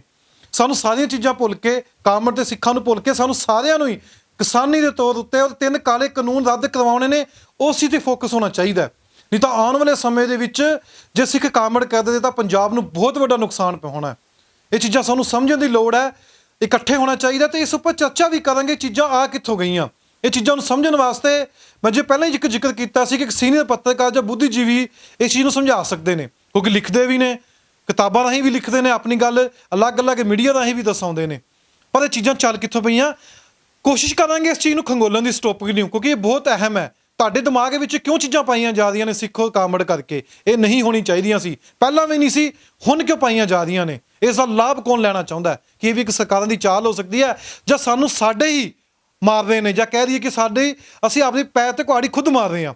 ਡਾਕਟਰ ਪਿਆਰੇ ਲਾਲ ਗਰਗ ਨੇ, ਆਪਾਂ ਉਹਨਾਂ ਨਾਲ ਗੱਲਬਾਤ ਕਰਾਂਗੇ, ਉਹ ਕਿਸ ਤਰੀਕੇ ਨਾਲ ਇਹ ਚੀਜ਼ਾਂ ਨੂੰ ਦੇਖਦੇ ਨੇ। ਸੋ ਵਾਹਿਗੁਰੂ ਖਾਲਸਾ ਵਾਹਿਗੁਰੂ ਫਤਿਹ। ਵਾਹਿਗੁਰੂ ਜੀ ਕਾ ਖਾਲਸਾ, ਵਾਹਿਗੁਰੂ ਜੀ ਕੀ ਫਤਿਹ। ਸਰ, ਮੈਂ ਪਹਿਲਾਂ ਹੀ ਸਵਾਲ ਹੈ ਕਿ ਇੱਕ ਸੀਨੀਅਰ ਪੱਤਰਕਾਰ ਨੂੰ ਵੀ ਪਹਿਲਾਂ ਮੈਂ ਇੰਟਰਵਿਊ ਕੀਤਾ ਸੀ, ਉਹਨਾਂ ਨੇ ਵੀ ਇਹੀ ਚਰਚਾ ਬਣਾਈ ਸੀ ਕਿ ਇਹ ਕੋਈ ਇੱਕ ਦੂਜੇ ਦੇ ਫਲਸਫੇ ਦੀ ਗੱਲ ਕਰ ਲਈਏ। ਠੀਕ ਆ, ਅਲੱਗ-ਅਲੱਗ ਵਿਚਾਰ ਹੋ ਸਕਦੇ ਨੇ, ਵਿਅਕਤੀ ਦੇ ਵੀ ਅਲੱਗ-ਅਲੱਗ ਵਿਚਾਰ ਹੋ ਸਕਦੇ ਨੇ, ਸਭ ਦੇ ਅਲੱਗ-ਅਲੱਗ ਵਿਚਾਰ ਹੋ ਸਕਦੇ ਨੇ। ਵਿਚਾਰਾਂ 'ਤੇ ਚਰਚਾ ਕਰਨੀ ਹੈ, ਦਿੱਲੀ ਤੋਂ ਪੰਜਾਬ ਆ ਕੇ ਚਰਚਾ ਕੀਤੀ ਜਾ ਸਕਦੀ ਹੈ। ਪਰ ਇਸ ਸਮੇਂ ਜੋ ਵਿਦਵਾਨ ਇਹ ਕਹਿੰਦੇ ਪਏ ਨੇ ਉਹ ਸਿੱਖ ਹੈ, ਉਹ ਕਾਮਰੇਡ ਹੈ, ਪੰਜਾਬ ਨੂੰ ਕਿੱਡਾ ਕੁ ਵੱਡਾ ਨੁਕਸਾਨ ਇਹ ਚੀਜ਼ ਚੱਲ ਪੈਂਦੀ। ਉਹ ਸਭ ਤੋਂ ਵੱਡਾ ਨੁਕਸਾਨ ਕੀ ਹੈ? ਕਿਸਾਨੀ ਨੂੰ ਕੀ ਨੁਕਸਾਨ ਹੈ ਜੇ ਦਿੱਲੀ ਉੱਤੇ ਕਾਲੇ ਕਾਨੂੰਨ ਰੱਦ ਕਰਵਾਉਣ ਗਏ ਨੇ? ਹੁਣ ਇਸ ਅੰਦੋਲਨ ਨੂੰ ਦੇ ਵਿੱਚ 2 ਧਿਰਾਂ ਨੇ ਸਿਰਫ, ਇੱਕ ਜਨਤਾ ਪੰਜਾਬ ਦੀ, ਪੂਰੇ ਮੁਲਕ ਦੀ, ਇੱਕ ਸਰਕਾਰ। ਇਹਨਾਂ ਦੋਹਾਂ ਧਿਰਾਂ ਦੀ ਜਿਹੜੀ ਲੜਾਈ ਹੈ ਉਹਦੇ 'ਚ ਸਰਕਾਰ ਕਮਜ਼ੋਰ ਪੈ ਰਹੀ ਹੈ। ਜਦ ਵੀ ਕੋਈ ਸਰਕਾਰ ਹਾਰੇ ਉਹਨੂੰ ਉਹਦਾ ਕੰਮ ਹੁੰਦਾ ਦੂਜੇ ਪਾਸੇ 'ਚ ਪਾਟਕ ਪਾਉਣਾ। ਲਾਲਾ ਹਰਦਿਆਲ ਦਾ ਨਾਮ ਸੁਣਿਆ ਹੋ ਤੁਸੀਂ, ਉਹਨਾਂ ਨੇ ICS ਕਰੀ, ਫਿਰ ਜੁਆਇਨ ਨਹੀਂ ਕਰੇ, ਛੱਡਿਆ ਤੇ ਗਦਰੀ ਬਣ ਗਏ ਸੀ ਉਹ। ਉਹਨਾਂ ਨੇ ਨੂੰ ਇੱਕੋ ਲਾਈਨ 'ਚ ਉਹਨਾਂ ਨੇ ਜਵਾਬ ਲਿਖਿਆ ਸੀ, ਬਾਕੀ ਮੇਰੇ ਵਰਗੇ ਤਾਂ ਪਤਾ ਨਹੀਂ ਕਿੰਨੇ ਪੇਜ ਭਰਦੇ ਰਹੇ। ਉਹ ਕਿਹਾ ਵੀ ਅੰਗਰੇਜ਼ ਹਿੰਦੁਸਤਾਨ 'ਚ ਰਾਜ ਕਿਵੇਂ ਕਰਦਾ? ਉਹਨੇ ਕਿਹਾ ਡਿਵਾਈਡ ਐਂਡ ਰੂਲ, ਪਾੜੋ ਤੇ ਰਾਜ ਕਰੋ। ਸੋ ਇਹ ਪਾੜਨ ਤੇ ਰਾਜ ਕਰਨ ਦੀ ਨੀਤੀ ਹੈ। ਇਹ ਪਾੜਨ ਦੀ ਨੀਤੀ 26 ਤੋਂ ਪਹਿਲਾਂ ਜਿਹੜੀ ਸੀ, ਜੋ ਤੁਸੀਂ ਕਿਹਾ ਐ ਨਹੀਂ ਸੀ ਵੀ ਹੈ ਨਹੀਂ ਸੀ, ਪਰ ਪ੍ਰਬਲ ਨਹੀਂ ਹੋ ਸਕੀ। ਸਰਕਾਰ ਨੇ ਤਾਂ ਪਹਿਲੇ ਦਿਨ ਤੋਂ ਵਰਤਾਂਤ ਹੀ ਸਿਰਜਿਆ ਸੀ ਵੀ ਇਹ ਤਾਂ ਖਾਲਿਸਤਾਨੀ ਨੇ ਜੀ, ਇਹ ਤਾਂ ਵੱਖਵਾਦੀ ਨੇ ਜੀ, ਇਹ ਤਾਂ ਅਰਬਨ ਨਕਸਲਾਈਟ ਨੇ। ਜਿਹੜਾ ਸਿੱਖਾਂ ਤੇ ਉਹਨਾਂ ਦਾ ਪਾੜਾ ਵੀ ਸਮਝ ਲਓ, ਇਹ ਨਕਸਲਾਈਟ ਨੇ ਜੀ। ਦੋਹਾਂ ਨੂੰ ਚੇਪ ਰਹੀ ਸੀ ਸਰਕਾਰ। ਸਿੱਖਾਂ ਨੂੰ ਅਜੇ ਵੀ ਸਮਝ ਨਹੀਂ ਆਈ ਵੀ ਸਰਕਾਰ ਕੀ ਕਰ ਰਹੀ ਹੈ। ਜੇ ਸਿੱਖ ਐਜ਼ ਏ ਸਿੱਖ ਸਮਝ ਲੈਣ ਤਾਂ ਉਦੋਂ ਹੀ ਪਤਾ ਲੱਗ ਜੂ। ਕਾਮਰੇਡਾਂ ਨੂੰ ਫਿਰ ਵੀ ਪਤਾ ਲੱਗ ਗਿਆ ਥੋੜ੍ਹਾ ਜਿਹਾ ਵੀ ਸਰਕਾਰ ਕੀ ਕਰ ਰਹੀ ਹੈ। ਜਦ ਉਹਨਾਂ ਨੇ, ਹਾਲਾਂਕਿ ਕਾਮਰੇਡ 'ਚ ਸਾਰੇ ਨਕਸਲਾਈਟ ਨਹੀਂ ਹੈਗੇ, ਸਾਰੇ ਨਕਸਲਾਈਟਾਂ ਦੇ ਸਮਰਥਕ ਨਹੀਂ ਹੈਗੇ, ਸਾਰੇ ਮਾਓਵਾਦੀ ਨਹੀਂ ਹੈਗੇ, ਬਹੁਤ ਸਾਰੇ ਚੋਣਾਂ 'ਚ ਪਾਰਟੀਸਪੇਟ ਕਰਨ ਵਾਲੇ ਵੀ ਨੇ, ਪਰ ਉਹਨਾਂ ਨੂੰ ਗੱਲ ਸਮਝ ਆ ਗਈ ਵੀ ਇਹ ਆਪਾਂ ਇਹ ਪਾਲਾ ਨਹੀਂ ਪੈਣ ਦੇਣਾ। ਸਿੱਖਾਂ ਨੂੰ ਇਹ ਗੱਲ ਨਹੀਂ ਸਮਝ ਆਈ ਅਜੇ ਤੱਕ, ਇਹ ਪ੍ਰੋਬਲਮ ਆਈ ਹੈ। ਸਰਕਾਰ ਇਹ ਦੋਨੇ ਪਾਲੇ ਪਾ ਰਹੀ ਹੈ। ਇੱਥੇ ਆ ਇਹਨਾਂ ਹਰਜੀਤ ਗਰੇਵਾਲ, ਉੱਥੇ ਜੀ ਕਹਿੰਦਾ ਵਾਮਪੰਥੀ ਆ ਗਏ। ਹੁਣ ਵਾਮਪੰਥੀ ਜਿਹੜੇ ਨੇ ਉਹ ਕਮਿਊਨਿਸਟਾਂ, ਉੱਥੇ ਮਾਓਵਾਦੀ ਆ ਗਏ ਜੀ, ਉਹ ਫਲਾਣਾ ਨਾਮ ਲੈ ਕੇ ਗੱਲ ਕਰਦੇ ਨੇ। ਇਹ ਲੋੜ ਕਿਹਦੀ ਹੈ? ਲੋੜ ਹੈ BJP ਦੀ। BJP RSS ਇੱਕ ਤਾਂ ਜੇਨੀ ਤੌਰ 'ਤੇ, ਫਲਸਫੇ ਦੇ ਤੌਰ 'ਤੇ ਸਿੱਖਾਂ ਦੇ ਵੀ ਵਿਰੁੱਧ ਹੈ ਕਿਉਂਕਿ ਉਹ ਮਿਨੋਰਟੀ ਹੈ, ਪੰਜਾਬੀਆਂ ਦੇ ਵੀ ਵਿਰੁੱਧ ਹੈ ਕਿਉਂਕਿ ਉਹ ਹਿੰਦੀ ਪਿਆਰੇ ਨੇ, ਅਤੇ ਉਹ ਕਮਿਊਨਿਸਟਾਂ ਦੇ ਤਾਂ ਬਿਲਕੁਲ ਹੀ ਵਿਰੁੱਧ ਹੈ। ਉਹ ਕਹਿੰਦੇ ਨੇ ਵੀ ਇਹ ਤਾਂ ਸਾਡੇ ਉਲਟਾ ਆਈਡੀਓਲੋਜੀ ਵੀ ਉਲਟ ਦਿੰਦੇ ਨੇ, ਕਿਉਂਕਿ RSS ਅਤੇ BJP ਤਾਂ ਜਿਹੜੀ ਅੰਬਾਨੀਆਂ ਅਡਾਨੀਆਂ ਦੀ ਹੈ, ਅਤੇ ਕਮਿਊਨਿਸਟ ਅੰਬਾਨੀਆਂ ਅਡਾਨੀਆਂ ਦੇ ਉਲਟ ਨੇ ਬਿਲਕੁਲ ਹੀ। ਸਿੱਖੀ ਫਲਸਫਾ ਜਿਹੜਾ ਉਹ ਵੀ ਅਸਲ 'ਚ ਮਲਕ ਭਾਗਾਂ ਦੇ ਉਲਟ ਹੈ, ਅਤੇ ਉਹ ਭਾਈ ਲਾਲੂਆਂ ਦਾ। ਇਸ ਕਰਕੇ ਇਸ ਗੱਲ 'ਚ ਤਾਂ ਦੋਨੇ ਸਾਂਝ ਆ ਦੋਹਾਂ ਦੀ ਵੀ ਸਿੱਖੀ ਵੀ ਅਤੇ ਕਾਮਰੇਡ ਵੀ ਮਲਕ ਭਾਗਾਂ ਦੇ ਉਲਟ ਨੇ, ਜਿਨ੍ਹਾਂ ਨੂੰ ਅੱਜ ਅੰਬਾਨੀ ਅਡਾਨੀ ਕਹਿੰਦੇ ਆ। ਭਾਈ ਲਾਲੋਂ ਦੇ ਨਾਲ ਨੇ ਜਿਹੜੇ ਅੱਜ ਕਿਸਾਨ ਨੇ, ਮਜ਼ਦੂਰ ਨੇ, ਦੁਕਾਨਦਾਰ ਨੇ, ਵਪਾਰੀ ਨੇ, ਉਹ ਭਾਈ ਲਾਲੋ ਨੇ। ਉਹ ਪੰਜਾਬੀ ਵੀ ਨੇ, ਉਹ ਹਰਿਆਣਵੀ ਨੇ, ਮਰਾਠੀ ਵੀ ਨੇ, ਬੰਗਾਲੀ ਵੀ ਨੇ, ਬਿਹਾਰੀ ਵੀ ਨੇ, ਉੱਤਰਾਖੰਡ ਦੇ ਵੀ ਨੇ। ਸੋ ਇਸ ਕਰਕੇ ਇਸ ਪੱਖੋਂ ਤਾਂ ਨਾਲ ਹੀ ਹੈ। ਦੂਜੀ ਗੱਲ ਕਿਰਤ ਦਾ ਸਵਾਲ ਹੈ। ਸਿੱਖੀ ਫਲਸਫਾ ਕਹਿੰਦਾ ਹੈ ਕਾਲ ਖਾਏ ਕਿਛ ਹੱਥੋਂ ਦੇ ਨਾਨਕ ਰਾਹ ਪਛਾਣੇ ਸੇ, ਅਸੀਂ ਕਹਿੰਦੇ ਹਾਂ ਕਿਰਤ ਕਰੋ, ਨਾਮ ਜਪੋ, ਵੰਡ ਛਕੋ। ਇਹ ਸਿੱਖੀ ਦਾ ਫਲਸਫਾ ਹੈ। ਸੋ ਕਿਰਤ ਦੇ ਉੱਤੇ ਜ਼ੋਰ, ਉਹਨੇ ਵੀ ਲੇਬਰ ਪਾਵਰ ਦੀ ਗੱਲ ਕਰੀ ਹੈ, ਮਾਰਕਸ ਨੇ, ਕਾਮਰੇਡਾਂ ਨੇ ਵੀ। ਸੋ ਕਿਰਤ ਦੇ ਪੱਖੋਂ ਵੀ ਇਹ ਇਕੱਠਾ ਵੀ ਭਾਈ ਕਿਰਤੀ ਹੈ, ਕਿਰਤੀ ਨੂੰ ਜਿੰਦਾ ਰਹਿਣ ਦਿਓ, ਇਹਦੀਆਂ ਜ਼ਮੀਨਾਂ ਨਾ ਖੋਹੋ, ਇਹਦੀ ਜੀਵਨ ਨਾ ਖੋਹੋ, ਇਹਨੂੰ ਜਿਉਣ ਦਿਓ, ਇਹਨੂੰ ਮਾਰੋ ਨਾ, ਤੇ ਉਹ ਮਲਕ ਭਾਗਾਂ ਦਾ ਹੱਕ ਨਾ ਪੂਰਾ ਕਰੋ। ਇਦੋਂ ਅੱਗੇ ਕੁਦਰਤ ਦੇ ਨੇੜੇ ਸਿੱਖੀ ਫਲਸਫਾ ਜੀ, ਪਵਨ ਪਾਣੀ, ਠੀਕ ਹੈ, ਪੌਣ ਗੁਰੂ ਪਾਣੀ ਪਿਤਾ ਮਾਤਾ, ਧਰਤ ਮਸਤ ਦਿਵਸ ਰਾਤੀ ਦੋਏ ਦਾਈ ਦਾ, ਖੇਡੇ ਸਭ ਜਗਤ, ਕੁਦਰਤ ਦਿਸੈ ਕੁਦਰਤ ਸੁਣੀਏ, ਕੁਦਰਤ ਸੁੱਖ ਵਿਸਾਰ। ਸੋ ਸਾਰੀ ਕੁਦਰਤ ਦੇ ਹੱਕ 'ਚ ਸਿੱਖੀ ਵੀ ਹੈ, ਸਿੱਖੀ ਦਾ ਫਲਸਫਾ। ਅਤੇ ਮਾਰਕਸ ਦਾ ਫਲਸਫਾ ਵੀ ਇਹੀ ਕਹਿੰਦਾ ਹੈ, ਕਮਿਊਨਿਸਟ ਵੀ ਇਹੀ ਕਹਿੰਦੇ ਵੀ ਕੁਦਰਤ ਨੂੰ ਬਚਾ ਕੇ ਰੱਖਣਾ। ਹੁਣ ਅੱਜ ਅੰਦੋਲਨ 'ਚ ਇਹ ਕਹਿੰਦੇ ਆ ਵੀ ਅਸੀਂ ਜਿਹੜੀ ਕੁਦਰਤ ਹੈ, ਜਿਹੜੀ ਆ ਖੇਤੀ ਅਸੀਂ ਕਰਦੇ, ਕੁਦਰਤ ਦਾ ਕੰਮ ਹੈ, ਮਿਹਨਤ ਜਿਹੜੀ ਕੁਦਰਤ ਦਾ ਕੰਮ ਹੈ। ਹਰ ਇੱਕ ਬੰਦੇ ਨੂੰ ਸੈਲ ਪੰਥ ਮੈਂ ਜਨ ਤੋਂ ਪਾਏ ਤਾਂ ਕਾ ਰਿਜ਼ਕ ਅੱਗੇ ਕਰਤਾ ਰਿਹਾ, ਹਰ ਇੱਕ ਬੰਦੇ ਵਾਸਤੇ ਇੱਥੇ ਭੋਜਨ ਹੈਗਾ, ਪਰ ਉਹਨੂੰ ਮਿਹਨਤ ਕਰਨ ਦੀ ਲੋੜ ਹੈ। ਘਾਲ ਖਾਏ ਕਿ ਛੱਤੋਂ ਦੇ ਨਾਨਕ ਰਾਹ ਪਛਾਣੇ ਸੇ, ਕੁਛ ਨਾ ਕੁਛ ਉਹਨੂੰ ਫਿਰ ਸਮਾਜ ਦੇ ਕਲਿਆਣ ਵਾਸਤੇ ਦੇਣਾ ਚਾਹੀਦਾ। ਸੋ ਇਸ ਪੱਖੋਂ ਵੀ ਕਿਰਤ ਦੇ ਹੱਕ 'ਚ ਬੋਲਣ ਵਾਲੇ ਵੀ, ਮਾਰਕਸਿਜ਼ਮ ਵੀ ਇਹੀ ਕਹਿੰਦਾ, ਕਮਿਊਨਿਸਟ ਵੀ ਇਹੀ ਕਹਿੰਦੇ ਕਿਰਤ ਦੇ ਹੱਕ 'ਚ, ਕਿਰਤੀ ਦੇ ਹੱਕਾਂ ਦੀ ਗੱਲ ਕਰਦੇ ਨੇ। ਹੋਰ ਇਨਕਲਾਬ ਕੀ ਹੈ, ਇਹ ਵੀ ਇਹੀ ਕਰਦੇ ਨੇ। ਉਹ RSS BJP ਨੇ ਕਿਵੇਂ ਪਚੇ? ਉਹ ਫਲਸਫੇ ਦੇ ਤੌਰ 'ਤੇ ਵੀ ਇਹਦੇ ਉਲਟਾ ਹੈ, ਉਹ ਜਾਤ ਦੇ ਤੌਰ 'ਤੇ ਵੀ ਇਹਦੇ ਉਲਟਾ ਹੈ, ਉਹ ਧਰਮ ਦੇ ਤੌਰ 'ਤੇ ਵੀ ਇਹਦੇ ਉਲਟਾ, ਉਹ ਦਲਿਤਾਂ ਦੇ ਉਲਟਾ ਹੈ। ਇਹ ਫਲਸਫਾ ਦਲਿਤਾਂ ਦੇ ਨਾਲ ਹੈ ਵੀ ਜਾਤ ਪਾਤ ਹੋਣੀ ਚਾਹੀਦੀ। ਬਾਬੇ ਨਾਨਕ ਨੇ ਆਖਤਾ ਨੀਚਾ ਅੰਦਰ ਨੀਚ ਜਾਤ ਨੀਚੀ, ਉਹ ਤਾਂ ਸਾਰੇ ਹੀ ਕਹਿੰਦੇ ਨੇ। ਅੱਗੇ ਕਿਹਾ ਜਾਤ ਕਾ ਗਰਬ ਨਾ ਕਰਿਓ ਕੋਈ, ਬ੍ਰਹਮ ਬਿੰਦੇ ਸੋ ਬ੍ਰਾਹਮਣ ਹੋਈ। ਕਹਿੰਦਾ ਕਿਹੜਾ ਬ੍ਰਾਹਮਣ? ਕਬੀਰ ਸਾਹਿਬ ਨੇ ਕਹਤਾ, ਕਹਿੰਦਾ ਜਾਓ ਤੂੰ ਬ੍ਰਾਹਮਣੀ ਜਾਇਆ ਤਾਂ ਆਣ ਬਾਟ ਕਾਹੇ ਨਹੀਂ ਆਇਆ। ਤੁਮ ਕਤ ਬ੍ਰਾਹਮਣ ਹਮ ਕਤ ਸੂਦ, ਹਮ ਕਤ ਲੋਹੂ ਤੁਮ ਕਤ ਦੂਧ। ਕਹਿੰਦਾ ਕਿ ਇਹ ਕਿਹੜੀ ਗੱਲ ਹੈ, ਤੂੰ ਆਪਣੇ ਆਪ ਨੂੰ ਬ੍ਰਾਹਮਣ ਕਹਿਣਾ? ਕਹਿੰਦਾ ਜੇ ਸਿਰਫ ਤੂੰ ਇਸ ਕਰਕੇ ਬ੍ਰਾਹਮਣ ਕਹਿਣਾ ਤੇ ਮੈਨੂੰ ਸੂਦਰ ਕਹਿਣਾ ਵੀ ਕਿਉਂਕਿ ਤੈਨੂੰ ਬ੍ਰਾਹਮਣੀ ਨੇ ਜੰਮਿਆ, ਫਿਰ ਤੇਰਾ ਜੰਮਣ ਦਾ ਰਸਤਾ ਵੱਖਰਾ ਕਿਉਂ ਨਹੀਂ? ਤੂੰ ਉਸੇ ਰਸਤੇ ਤੋਂ ਕਿਉਂ ਜੰਮਿਆ ਗਿਆ ਹੈ? ਕਿੱਡੀ ਵੱਡੀ ਗੱਲ ਕਹਿਤੀ। ਇਹ ਗੁਰੂ ਗ੍ਰੰਥ ਸਾਹਿਬ 'ਤੇ ਦਰਜ, ਮੈਂ ਨਹੀਂ ਕਹਿ ਰਿਹਾ। ਅਵੜ ਲੋ ਕਿ ਨੂਰ ਪਾਇਆ ਕੁਦਰਤ ਕੇ ਸਭ ਬੰਦੇ, ਇੱਕ ਨੂਰ ਤੇ ਸਭ ਜੱਗ ਪਜਾ ਕੌਣ ਭਲੇ ਕੋ ਮੰਦੇ। ਫਿਰ ਜਿਹੜੇ ਟੋਡੀ ਹੁੰਦੇ ਨੇ ਉਹਨਾਂ ਬਾਰੇ ਬਾਬੇ ਫਰੀਦ ਨੇ ਕਿਹਾ, ਕਹਿੰਦਾ ਰੁੱਖੀ ਮਿੱਸੀ ਖਾ ਕੇ ਠੰਡਾ ਪਾਣੀ ਪੀ, ਦੇਖ ਪਰਾਈ ਚੋਪੜੀ ਨਾ ਤਰਸਾਏ ਜੀ। ਜਿਹੜਾ ਸਰਕਾਰ ਦੀ, ਮੋਦੀ ਸਾਹਿਬ ਹੋਰਾਂ ਦੀ ਚੋਪੜੀ ਦੇਖੂਗਾ, ਕੋਈ ਅਹੁਦਾ ਮਿਲ ਜੂਗਾ, ਕੋਈ ਹੋਰ ਹੋ ਜੂਗਾ, ਕੋਈ ਬੱਲੇ ਹੋ ਜੂਗੀ, ਕੋਈ ਟੇਕਾ ਮਿਲ ਜੂਗਾ, ਉਹ ਚੋਪੜੀ ਖਾ ਰਿਹਾ। ਕਹਿੰਦਾ ਭਾਈ ਕਹਿੰਦਾ ਰੋਟੀ ਮੇਰੀ ਕਾਟ ਕੀ ਲਾਵਣ ਮੇਰੀ ਭੁੱਖ, ਜਿੰਨਾ ਖਾਧੀ ਚੋਪੜੀ ਕਨੇ ਸਹਿਣਗੇ ਦੁੱਖ। ਸੋ ਇਹ ਫਲਸਫੇ ਮੇਲ ਖਾਂਦੇ ਨੇ ਇੱਕ ਦੂਜੇ ਨੇ ਇਸ ਮਾਮਲੇ 'ਤੇ ਕਿ ਇਨਸਾਫ ਦੀ ਗੱਲ ਕਰਦੇ ਨੇ, ਇਹ ਆਮ ਮਨੁੱਖ ਦੀ ਗੱਲ ਕਰਦੇ ਨੇ, ਇਹ ਕੁਦਰਤਾਂ ਨੂੰ ਬਚਾਉਣ ਦੀ ਗੱਲ ਕਰਦੇ ਨੇ। ਫਿਲਾਸਫਿਕਲੀ ਬੜੇ ਮਤਭੇਦ ਵੀ ਹੈਗੇ ਨੇ, ਪਰ ਜਿਹੜੇ ਇਸ ਨੂੰ ਸਿੱਖੀ ਨੂੰ ਧਰਮ ਬਣਾ ਕੇ ਪੇਸ਼ ਕਰਦੇ ਨੇ, ਜਾਂ ਮਾਰਕਸਿਜ਼ਮ ਨੂੰ ਇੱਕ ਕਿਸਮ ਦੀ ਧਰਮ ਦੀ ਤਰ੍ਹਾਂ, ਉਹ ਤਾਂ ਕਹਿੰਦੇ ਫਲਸਫਾ ਪੇਸ਼ ਉੱਦਾਂ ਹੀ ਕਰਦੇ ਨੇ ਜਿਵੇਂ ਧਰਮ ਹੁੰਦਾ ਵੀ ਨਹੀਂ ਜੀ ਇਹ ਸਭ ਕੁਝ ਠੀਕ ਹੈ। ਐਂ ਨਹੀਂ ਹੁੰਦਾ ਕੋਈ ਵੀ ਫਲਸਫਾ ਕਦੀ ਵੀ ਅੰਤਮ ਨਹੀਂ ਹੁੰਦਾ, ਫਿਰ ਤਾਂ ਵਿਕਾਸ ਹੀ ਰੁਕ ਜਾਏਗਾ। ਕਿਹੜਾ ਬਹੁਤ ਚੰਗਾ ਹੈ, ਕਿਹੜਾ ਬਹੁਤ ਮਾੜਾ ਹੈ, ਕਿੰਨਾ ਫਰਕ ਹੈ, ਕਿੰਨਾ ਮੇਲ ਹੈ, ਇਸ ਗੱਲ 'ਚ। ਇਹੀ ਕਾਰਨ ਸੀ ਕਿ ਇਸ ਅੰਦੋਲਨ ਦੇ ਵਿੱਚ ਇੱਕ ਪਾਸੇ ਪੀਲੀਆਂ ਚੁੰਨੀਆਂ ਸੀ, ਇੱਕ ਪਾਸੇ ਲਾਲ ਚੁੰਨੀਆਂ ਸੀ, ਇੱਕ ਪਾਸੇ ਹਰੀਆਂ ਚੁੰਨੀਆਂ ਸੀ, ਇੱਕ ਪਾਸੇ ਪੀਲੀਆਂ ਪੱਗਾਂ ਸੀ, ਇੱਕ ਪਾਸੇ ਹਰੀਆਂ ਪੱਗਾਂ ਸੀ, ਇੱਕ ਪਾਸੇ ਲਾਲ ਪੱਗਾਂ ਸੀ, ਸਾਰੇ ਇਕੱਠੇ ਹੁੰਦੇ ਸੀ। ਹਰੇਕ ਰੈਲੀ 'ਚ ਤੁਸੀਂ ਜਾ ਕੇ ਦੇਖ ਲਿਓ, ਵੀਡੀਓ ਕਢਾ ਕੇ ਦੇਖ ਲਓ, ਤਿੰਨੇ ਤਰ੍ਹਾਂ ਦੇ ਨੇ, ਕੋਈ ਘੱਟ ਹੋਣੀ ਆ, ਕੋਈ ਵੱਧ ਹੋਣੀ ਆ। ਹੁਣ ਅੱਜ ਕੱਲ੍ਹ ਪੀਲੀਆਂ ਜ਼ਿਆਦਾ ਹੁੰਦੀਆਂ ਨੇ। ਸੋ ਇਹ ਜਿਹੜਾ ਸੀ ਇਕੱਠੇ ਸੀ, ਸਰਕਾਰ ਇਹਨਾਂ ਨੂੰ ਵੱਖ ਕਰ ਰਹੀ ਸੀ। 26 ਤੱਕ ਸਰਕਾਰ ਇਸ ਗੱਲ 'ਚ ਕਾਮਯਾਬ ਨਹੀਂ ਹੋਈ। ਇਹ ਨਹੀਂ ਹੈ ਕਿ ਉਹਨੇ ਕਰਿਆ ਨਹੀਂ ਹੈ। 26 ਨੂੰ ਜਿਹਦੇ 'ਚ ਪੈਂਤਰਾ ਇਹ ਬਣਾਉਣ ਦਾ ਅਤੇ ਉਹਨਾਂ ਦੀ ਚਾਲ 'ਚ ਫਸਣ ਦਾ, ਕਿਸਾਨ ਜਥੇਬੰਦੀਆਂ ਉਹਦੀ ਚਾਲ 'ਚ ਫਸ ਗਈਆਂ, ਪੁਲਿਸ ਦੀ 10 ਦਿਨ ਉਹਨਾਂ ਨੂੰ ਲਾਈ ਰੱਖਿਆ। 26 ਨੂੰ ਜਾ ਕੇ ਜਿਹੜਾ ਲਾਲ ਕਿਲ੍ਹੇ ਦੇ ਉੱਤੇ ਕਰਿਆ ਗਿਆ, ਉਹਦੇ 'ਤੇ ਚਲਾਇਆ ਤਾਂ ਕੇਸਰੀ ਨਿਸ਼ਾਨ ਗਿਆ, ਪਰ ਇਹਨਾਂ ਨੇ ਤਾਂ ਪਹਿਲਾਂ ਹੀ ਵਾਰਤਾ ਲਿਖੀ ਹੋਈ ਸੀ। ਇਹਨਾਂ ਨੇ ਕਹਿੰਦਾ ਖਾਲਿਸਤਾਨ ਦਾ ਝੰਡਾ। ਇਹ ਜਿਹੜੀਆਂ ਜਥੇਬੰਦੀਆਂ ਅੱਜ ਗੱਲ ਕਰਦੀਆਂ ਨੇ, ਜਿਹੜੀਆਂ ਸਿੱਖ ਜਥੇਬੰਦੀਆਂ ਗੱਲ ਕਰਦੀਆਂ ਨੇ, ਮੇਰਾ ਉਹਨਾਂ 'ਤੇ ਸਵਾਲ ਹੈ ਵੀ ਇਹਨਾਂ ਨੇ ਖਾਲਿਸਤਾਨ ਦਾ ਝੰਡਾ ਚਲਾਇਆ ਸੀ? ਜੇ ਚਲਾਇਆ ਸੀ ਕਹਿਣ ਹਾਂ ਜੀ ਖਾਲਿਸਤਾਨ ਦਾ ਚਲਾਇਆ, ਅਤੇ ਸਾਡਾ ਤਾਂ ਕੇਸਰੀ ਨਿਸ਼ਾਨੀ ਖਾਲਿਸਤਾਨ ਦਾ ਕਹਿਣ। ਫਿਰ ਨਹੀਂ, ਫਿਰ ਇਹ ਕਹਿਣ ਵੀ ਸਰਕਾਰ ਝੂਠ ਬੋਲਦੀ ਹੈ। ਇਹਨਾਂ ਨੇ ਇੱਕ ਦਿਨ ਨਹੀਂ ਕਿਹਾ ਵੀ ਸਰਕਾਰ ਝੂਠ ਬੋਲਦੀ। ਅਗਲੀ ਗੱਲ, ਝੰਡਾ ਚੜਾਤਾ ਤੁਸੀਂ। ਝੰਡਾ ਪਤਾ ਕੀ ਹੈ? ਝੰਡਾ ਆਪਣੀਆਂ ਫੌਜਾਂ ਲੜਦੀਆਂ ਨੇ, ਐਂ ਨਹੀਂ ਵੀ ਭਾਰਤ ਦੇ ਝੰਡੇ ਨੂੰ ਕੋਈ ਪਾੜ ਕੇ, ਮੂੰਹ ਤਾਂ ਕੱਪੜਾ ਹੀ ਹੈ ਨਾ, ਦੇਖਣ ਨੂੰ ਤਾਂ ਲੱਗਦਾ, ਪਰ ਉਹ ਕੱਪੜਾ ਨਹੀਂ ਹੁੰਦਾ। ਉਹ ਆਨ ਇੱਜ਼ਤ ਹੁੰਦੀ ਹੈ, ਜਿਵੇਂ ਆਪਣੇ ਸਿਰ 'ਤੇ ਪਰਨਾ ਜਾਂ ਪੱਗ ਰੱਖੀ, ਉਹ ਇੱਜ਼ਤ ਹੁੰਦੀ ਹੈ। ਉਹ ਕੋਈ 5 ਗਜ ਦੀ ਉਹ ਨਹੀਂ ਹੁੰਦਾ ਵੀ ਕੱਪੜਾ ਇਹ ਹੈ। ਜਿਹਨੂੰ ਨਹੀਂ ਪਤਾ ਹੁੰਦਾ ਉਹ ਕਹਿੰਦੇ ਲੋਕ ਕਾਲੇ ਬਿੱਲੇ ਲਾਉਂਦੇ ਸੀ। ਇੱਥੇ ਬੰਸੀ ਲਾਲ ਨੇ ਕਹਤਾ, ਕਹਿੰਦਾ ਫਿਰ ਕਾਲੇ ਬਿੱਲੇ ਲਾਣੇ ਸੇ ਅਗਰ ਸਰਕਾਰ ਝੁਕ ਜਾਏਗੀ तो मेरी माँ तो 7 गज का सूफ का घग्गरा डालती थी। उन्होंने पूछो भी घग्गरा ते काले बिल्ले तो इक्को जिहा हो गया, रंग काला जरूर है। सो इस करके कई बंदे ਇਹੋ ਜਿਹੀਆਂ ਗੱਲਾਂ ਕਰ ਦਿੰਦੇ, ਸਿਆਸਤਦਾਨ ਵੀ ਕਰ ਦਿੰਦੇ ਨੇ। ਉਹ ਫਿਰ ਉਹਨੂੰ ਬਰਾਬਰ ਮਿਲਾ ਦੇਣਾ। ਅੱਜ ਦੀਪ ਸਿੱਧੂ ਨੂੰ ਸੰਤ ਭਿੰਡਰਾਂ ਵਾਲਿਆਂ ਨਾਲ ਮਿਲਾਈ ਜਾਂਦੇ। ਸੰਤ ਭਿੰਡਰਾਂ ਵਾਲਿਆਂ ਨੇ ਤਾਂ ਝੰਡਾ ਲਾਇਆ ਸੀ ਉੱਥੇ, ਕੇਸਰੀ ਨਿਸ਼ਾਨ ਲਾਇਆ ਸੀ ਕੰਪਨੀ ਬਾਗ 'ਚ। ਉਹਨੂੰ ਪੁੱਛਿਆ ਵੀ ਇਹ ਤਾਂ ਉਹ ਕਹਿੰਦੇ ਸਿਰ ਦੇ ਕੇ ਲਾਇਆ ਜਾਂਦਾ ਅਤੇ ਸਿਰ ਦੇ ਕੇ ਪੱਟਿਆ ਜਾਂਦਾ। ਜਿਹਨੇ ਲਾਉਣਾ ਹੋਊਗਾ ਨਾ ਉਹ ਸਿਰ ਦੇਗਾ। ਉਹ ਅੱਜ ਵੀ ਲੱਗਿਆ ਹੋਇਆ। ਸੋ ਇਸ ਕਰਕੇ ਇਦਾਂ ਹੀ ਕਾਂਗਰਸੀਆਂ ਨੇ ਕਹਤਾ ਸੀ ਉਹਨੂੰ ਆਪਣਾ ਸੰਜੇ ਗਾਂਧੀ ਨੂੰ, ਕਹਿੰਦੇ ਅੱਜ ਦਾ ਮਹਾਤਮਾ ਬੁੱਧ ਜਿਹਨੇ ਉੱਥੇ ਤੁਰਕਮਾਨ ਗੇਟ, ਜਿਹਨੇ ਪਤਾ ਨਹੀਂ ਕਿੰਨੇ ਕਤਲੇਆਮ ਕਰਾਏ, ਕੀ ਕੁਛ ਕਰਦਾ ਸੀ, ਉਹਨੂੰ ਮਹਾਤਮਾ ਬੁੱਧ ਕਹਿਤਾ ਸੀ। ਸਾਡੇ ਤਾਂ ਹਰ ਇੱਕ ਬੰਦੇ ਨੇ, ਇੰਦਰਾ ਗਾਂਧੀ ਨੂੰ ਦੁਰਗਾ ਕਹਿਤਾ ਸੀ, ਔਰ ਦੁਰਗਾ ਕਿਹਾ ਵੀ ਕਿਹਨਾਂ ਨੇ, RSS ਵਾਲਿਆਂ ਨੇ। ਔਰ ਦੁਰਗਾ ਦਾ ਮਤਲਬ ਉਹਨੇ ਦੈਂਤਾਂ ਦਾ ਨਾਸ਼ ਕਰਿਆ, ਠੀਕ ਹੈ। ਅਤੇ ਫਿਰ ਜਿਹੜਾ ਇਹਦਾ ਮਤਲਬ ਪੰਜਾਬ ਦੇ ਵਿੱਚ ਜੋ ਕੁਛ ਹੋਇਆ ਉਹ ਦੁਰਗਾ ਨਹੀਂ ਕਰਿਆ ਸੀ ਨਾ, ਫਿਰ ਇਹਨਾਂ ਨੂੰ ਦੈਂਤ ਸਮਝਿਆ ਜਾਵੇ, ਪੰਜਾਬੀਆਂ ਨੂੰ, ਸਿੱਖਾਂ ਨੂੰ ਦੈਂਤ ਸਮਝਿਆ ਜਾਵੇ। ਸੋ ਇਹ ਗੱਲਾਂ ਨੂੰ ਸਮਝਣ ਦੀ ਲੋੜ ਹੁੰਦੀ ਹੈ। ਸਮੋਸ਼ਨ ਹੋ ਕੇ ਜੋ ਮਰਜ਼ੀ ਕਹਿ ਦਿਓ। ਅੱਛਾ, ਤੁਸੀਂ ਸਰ ਇੱਕ ਗੱਲ ਕਹੀ ਹੈ ਕਿ ਸ਼ੁਰੂਆਤ ਵਿੱਚ ਵੀ ਕਾਮਰੇਡ ਸਮਝ ਚੁੱਕੇ ਨੇ, ਸਿੱਖ ਨਹੀਂ ਸਮਝੇ। ਤੁਸੀਂ ਕਿਸ ਉਦਾਹਰਨ ਨਾਲ ਇਹ ਚੀਜ਼ ਕਹਿ ਰਹੇ ਹੋ, ਕਿਸ ਬਿਹਾਰ ਦੇ ਤੁਸੀਂ ਇਹ ਚੀਜ਼ਾਂ ਕਹਿ ਰਹੇ ਹੋ ਵੀ ਕਾਮਰੇਡ ਨੂੰ ਸਮਝ ਆ ਗਈ, ਸਰਕਾਰ ਕੀ ਕਰਨਾ ਚਾਹੁੰਦੀ ਹੈ, ਸਿੱਖਾਂ ਨਹੀਂ ਸਮਝ ਆਈ ਇਹ ਚੀਜ਼ਾਂ, ਇਹ ਤੁਸੀਂ ਕਿਸ ਬਿਹਾਰ 'ਤੇ ਕਹਿ ਰਹੇ ਹੋ? ਪਹਿਲੀ ਗੱਲ ਮੈਂ ਕਿਹਾ ਜ਼ਰੂਰ ਹੈ, ਇਹ ਮੇਰਾ ਮਤਲਬ ਇਹ ਨਹੀਂ ਵੀ ਕਾਮਰੇਡ ਨੂੰ ਸਾਰੀ ਗੱਲ ਸਮਝ ਆ ਗਈ, ਪਰ ਬਹੁਤੇ ਬਰਾਡਲੀ ਸਮਝ ਆਈ ਹੈ। ਉਹ ਕਿਵੇਂ?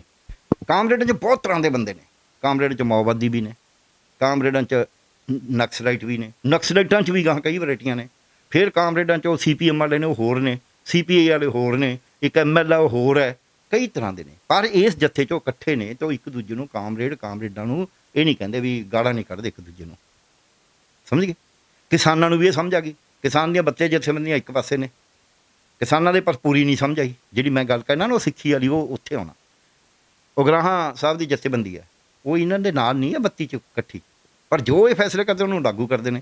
ਪਰ ਕਿਸਾਨ ਮਜ਼ਦੂਰ ਸੰਘਰਸ਼ ਕਮੇਟੀ, ਜਿਹਦੀ ਸਟੇਜ ਤੋਂ ਵੀ ਨਾਅਰੇ ਲੱਗਦੇ ਨੇ, ਜਿਹਦੀ ਥਾਂ ਥਾਂ 'ਤੇ ਨਾਅਰੇ ਲਿਖੇ ਵੀ ਹੋਏ ਨੇ ਖਾਲਿਸਤਾਨ ਦੇ, ਉਹ ਨਹੀਂ ਮੰਨ ਰਹੀ ਹੈ ਜੀ। ਉਹਨੇ ਇੱਥੇ ਵੀ ਅਸੀਂ ਤਾਂ ਜੀ ਰੇਡ ਰੋਕ ਕੇ ਰੱਖਾਂਗੇ, ਬਾਕੀ ਸਭ ਨੇ ਰੇਡਾਂ ਖੋਲ੍ਹਤੀਆਂ ਵੀ ਪੰਜਾਬੀਆਂ, ਉਹ ਕਹਿੰਦੇ ਅਸੀਂ ਤਾਂ ਰੋਕ ਕੇ ਰੱਖਾਂਗੇ। ਉਦੋਂ ਉੱਥੇ ਡਾਲ ਕਿਲੇ ਜਾਣ ਵਾਲਿਆਂ 'ਚੋਂ ਸਭ ਤੋਂ ਅੱਗੇ ਸੀ, ਬਾਅਦ 'ਚ ਕਹਿੰਦੇ ਅਸੀਂ ਤਾਂ ਗਏ ਹੀ ਨਹੀਂ, ਅਸੀਂ ਤਾਂ ਜਾਣਾ ਹੀ ਨਹੀਂ ਸੀ। ਦੇਖੋ ਤੁਸੀਂ, ਸੋ ਜਿਹੜਾ ਬੰਦਾ ਰਾਤ ਨੂੰ ਕਹਿ ਰਿਹਾ ਵੀ ਕਿਉਂਕਿ ਜੀ ਰੂਟ ਤਾਂ ਅਸੀਂ ਤਾਂ ਉੱਧਰ ਹੀ ਜਾਵਾਂਗੇ, ਉੱਧਰ ਜਾਓਗੇ ਤਾਂ ਫਿਰ ਡਾਲ ਕਿਲਾ ਹੀ ਆ ਰਸਤੇ 'ਤੇ ਨਾ, ਅਤੇ ਦੂਜੇ ਅਨਾਊਂਸ ਕਰਕੇ ਜਾ ਰਹੇ ਨੇ ਵੀ ਅਸੀਂ ਡਾਲ ਕਿਲੇ 'ਤੇ ਜਾਣਾ। ਹੁਣ ਜਿਹੜਾ ਬੰਦਾ ਰਾਤ ਨੂੰ ਸਟੇਜ 'ਤੇ ਖੜ੍ਹ ਕੇ ਅਨਾਊਂਸ ਕਰਦਾ ਹੈ ਵੀ ਮੈਂ ਡਾਲ ਕਿਲੇ 'ਤੇ ਜਾਣਾ ਹੈ, ਅਤੇ ਦੂਜੇ ਦਿਨ ਜਾ ਕੇ ਉਹ ਪੁਲਿਸ ਨੂੰ ਬਿਆਨ ਇਹ ਦਿੰਦਾ ਕਿ ਮੈਂ ਤਾਂ ਪੁਲਿਸ ਦੀ ਮਦਦ ਵਾਸਤੇ ਗਿਆ ਸੀ, ਤੁਸੀਂ ਕਿਹੜੇ ਉਹਨੂੰ ਕੀ ਸਮਝੋਗੇ?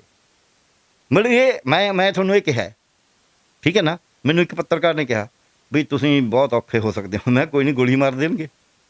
ਔਰ ਮੈਂ ਆਪਦੀ ਗੱਲ ਤੋਂ ਬਦਲਣਾ ਨਹੀਂ ਹੈ, ਮੈਂ ਜੇ ਕਹਿਣਾ ਸੋਚ ਕੇ ਕਹਿਣਾ।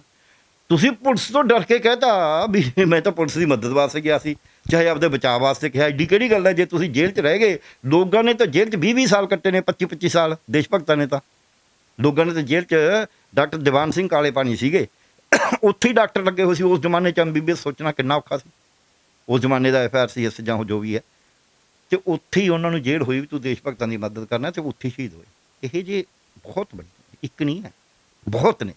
ਚਾਚਾ ਅਜੀਤ ਸਿੰਘ 20 ਸਾਲ ਜਲਾਵਤਨੀ 'ਚ ਰਹੇ, ਆਜ਼ਾਦੀ ਵਾਲੇ ਦਿਨ ਉਹਨਾਂ ਨੇ ਪ੍ਰਾਣ ਤਿਆਗੇ ਨੇ, ਅਤੇ ਡਲਹੌਜ਼ੀ ਦੇ ਵਿੱਚ ਉਹਨਾਂ ਦੀ ਬਣੀ ਹੋਈ ਹੈ ਸਮਾਧ ਜੀ। ਅੱਛਾ, ਹੁਣ ਮੇਰਾ ਸਵਾਲ ਹੈ ਕਿ ਸ਼ੁਰੂਆਤ 'ਚ ਤੁਹਾਨੂੰ ਮੈਂ ਇਹ ਗੱਲ ਕਹੀ ਸੀ ਕਿ ਜੇ ਸਿੱਖ ਕਾਮਰੇਡ ਆਪਸ ਦੇ ਵਿੱਚ ਸੋਸ਼ਲ ਮੀਡੀਆ ਦੇ ਉੱਤੇ ਜੋ ਚੀਜ਼ਾਂ ਚੱਲਦੀਆਂ ਪਈਆਂ ਨੇ, ਉਹ ਚੀਜ਼ਾਂ ਹੋ ਰਹੀਆਂ ਨੇ, ਤਾਂ ਲੱਗਦਾ ਕਿ ਆਉਣ ਵਾਲੇ ਸਮੇਂ ਦੇ ਵਿੱਚ ਪੰਜਾਬ ਦਾ ਨੁਕਸਾਨ ਹੈਗਾ ਅਤੇ ਪੀੜ੍ਹੀ ਨੂੰ ਵੀ ਨੁਕਸਾਨ ਹੈਗਾ। ਚੀਜ਼ਾਂ ਚੱਲ ਕਿਉਂ ਰਹੀਆਂ ਨੇ, ਇਹ ਕਰ ਕਿਉਂ ਰਹੇ ਨੇ, ਸਮਝਣ ਦੀ ਲੋੜ ਆਪਾਂ ਨੂੰ। ਇਹ ਚੀਜ਼ਾਂ ਹੋਣੀਆਂ ਨਹੀਂ ਚਾਹੀਦੀਆਂ ਸੀ। ਸਵਾਲ ਤਾਂ ਇੱਥੇ ਖੜਾ ਨਾ, ਸਭ ਤੋਂ ਵੱਡਾ ਸਵਾਲ ਹੈ ਕਿ 3 ਕਾਲੇ ਕਾਨੂੰਨ ਰੱਦ ਕਰਾਉਣੇ ਨੇ, ਫਿਰ ਚੀਜ਼ਾਂ ਚੱਲ ਕਿੱਥੋਂ ਗਈਆਂ? ਪਹਿਲਾ ਸਵਾਲ ਜਿਹੜਾ ਸੀ ਮੈਂ ਉਹਦਾ ਜਵਾਬ ਨਹੀਂ ਦਿੱਤਾ ਸੀ ਤੁਹਾਡਾ, ਮੈਂ ਦੂਜੇ ਪਾਸੇ ਚਲਾ ਗਿਆ ਸੀ ਵੀ ਸਿੱਖਾਂ 'ਚ ਜਿਹੜਾ ਮੈਂ ਕਿਹਾ ਵੀ ਸਿੱਖਾਂ ਨੂੰ ਨਹੀਂ ਸਮਝ, ਇਹ ਨਹੀਂ ਕਿ ਸਾਰੇ ਸਿੱਖਾਂ ਨੂੰ ਨਹੀਂ ਪਈ, ਸਾਰੇ ਕਿਸਾਨਾਂ 'ਚ ਸਿੱਖੀ ਬਹੁਤ ਹੈ, ਅਤੇ ਉਹ ਤਾਂ ਕੋਈ ਇਹੋ ਜਿਹੀ ਗੱਲ ਨਹੀਂ ਕਰਦੇ। ਕੁਛ ਬੰਦੇ ਨੇ ਜਿਹੜੇ ਸਰਕਾਰ ਵੀ ਇਹੀ ਚਾਹੁੰਦੀ ਹੈ ਵੀ ਇਹਨੂੰ ਸਿੱਖਾਂ ਦਾ ਅੰਦੋਲਨ ਕਹੋ। ਪ੍ਰਧਾਨ ਮੰਤਰੀ ਨੇ ਬਿਆਨ ਦਿੱਤਾ ਸਦਨ ਦੇ ਵਿੱਚ ਕਿ ਸਿੱਖ ਯਾਦ ਰੱਖਣ 47 ਨੂੰ ਵੀ ਅਤੇ 84 ਦੇ ਦੰਗਿਆਂ ਨੂੰ, ਉਹਨੂੰ ਦੰਗੇ ਕਿਹਾ 84 ਦੇ, ਜਿਹੜਾ ਕਤਲੇਆਮ ਹੋਇਆ ਸੀ। ਸੋ ਇਸ ਕਰਕੇ ਇਹ ਤੋਂ ਪਤਾ ਲੱਗ ਜਾਂਦਾ ਵੀ ਕਿਹਦਾ ਇੰਟਰਸਟ ਹੈ ਬਣਾਉਣਾ ਵੀ ਇਹ ਸਿੱਖਾਂ ਦਾ ਅੰਦੋਲਨ ਹੈ। ਇਹਦਾ ਹਿੱਤ ਕਿਹਦਾ? ਇਹ ਹਿੱਤ ਹੈ ਸਰਕਾਰ ਦਾ। ਸਰਕਾਰ ਥੱਲੇ ਲੱਗੀ ਹੋਈ ਸੀ, ਹੁਣ ਸਰਕਾਰ ਸ਼ੇਰ ਬਣੀ ਹੋਈ ਹੈ। ਜਦ ਇੱਕ ਪਾਸਾ ਕਮਜ਼ੋਰ ਹੋ ਜਾਏ ਤਾਂ ਦੂਜਾ ਤਕੜਾ ਹੋ ਹੀ ਜਾਂਦਾ। ਸੋ ਮੈਂ ਸਿੱਖਾਂ ਦਾ ਤਾਂ ਕਿਹਾ, ਐਂ ਨਹੀਂ ਹੈ ਕਿ ਸਾਰੇ ਪੰਜਾਬ ਦੇ ਸਾਰੇ ਸਿੱਖ ਥੋੜ੍ਹਾ ਖਾਲਿਸਤਾਨੀ ਬਣੇ ਹੋਏ ਨੇ, ਪੰਜਾਬ ਦੇ ਸਾਰੇ ਸਿੱਖ ਖਾਲਿਸਤਾਨ ਦੀ ਥੋੜ੍ਹਾ ਸਪੋਰਟ ਕਰਦੇ ਨੇ, ਜਿਹੜੇ ਮੋਰਚੇ ਦੀ ਸਪੋਰਟ ਕਰਦੇ ਨੇ ਉਹ ਕਿਹੜਾ ਸਿੱਖ ਨਹੀਂ ਹੈਗੇ। ਸਵਾਲ ਇਹ ਹੈ ਵੀ ਜਿਹੜਾ ਇੱਕ ਵਰਤਾਂਤ ਸਿਰਜਿਆ ਜਾ ਰਿਹਾ ਕੁਛ ਬੰਦਿਆਂ ਵੱਲੋਂ, ਜਿਹੜੇ ਨਾ ਤਾਂ ਕਿਸਾਨ ਨੇ, ਮੈਜੋਰਟੀ ਉਹਨਾਂ 'ਚੋਂ ਕਿਸਾਨ ਹੈ ਨਹੀਂ, ਕੁਝ ਕਿਸਾਨ ਜਥੇਬੰਦੀਆਂ ਦੇ ਵੀ ਬੰਦੇ ਨੇ ਉਹਨਾਂ ਨਾਲ, ਉਹ ਵੀ ਉਹਨਾਂ ਦੀ ਇੱਕ ਦੂਜੇ ਦੀ ਮਦਦ ਕਰੀ ਜਾਂਦੇ ਨੇ ਉਸੇ ਤਰ੍ਹਾਂ। ਸੋ ਉਹਦੇ ਵਿੱਚ ਇਹ ਗੜਬੜ ਹੋ ਰਹੀ ਹੈ, ਉਹ ਸਰਕਾਰ ਦੀ ਪੈਨੀਟ੍ਰੇਸ਼ਨ ਵੱਧ ਰਹੀ ਹੈ, ਬਸ ਮੈਂ ਤਾਂ ਇੰਨਾ ਹੀ ਕਹਿ ਸਕਦਾ। ਉਹਦੇ 'ਚ ਸਿੱਖਾਂ ਨੂੰ ਕਿਉਂਕਿ ਇੱਕ ਸੈਂਟੀਮੈਂਟ ਹੈ, ਕਮਿਊਨਿਸਟਾਂ ਦਾ ਉਹੋ ਜਿਹਾ ਸੈਂਟੀਮੈਂਟ ਹੈ ਨਹੀਂ, ਸਿੱਖਾਂ ਦਾ ਇੱਕ ਸੈਂਟੀਮੈਂਟ ਹੈ ਜਿਹੜਾ 84 'ਚ ਹੋਇਆ ਦਰਬਾਰ ਸਾਹਿਬ ਵਾਲਾ। ਉਹਦੇ ਕਰਕੇ ਉਹਨਾਂ ਨੂੰ ਲੱਗਦਾ ਵੀ ਸਾਡੀ ਤਾਂ ਇੱਜ਼ਤ ਇਹਨਾਂ ਨੇ ਐਂ ਕਰਤੀ, ਸਾਡਾ ਫਲਾਣਾ ਕਰਤਾ, ਉਹਦੇ 'ਚ ਉਹਨਾਂ ਨੂੰ ਭੜਕਾਉਣਾ ਸੌਖਾ।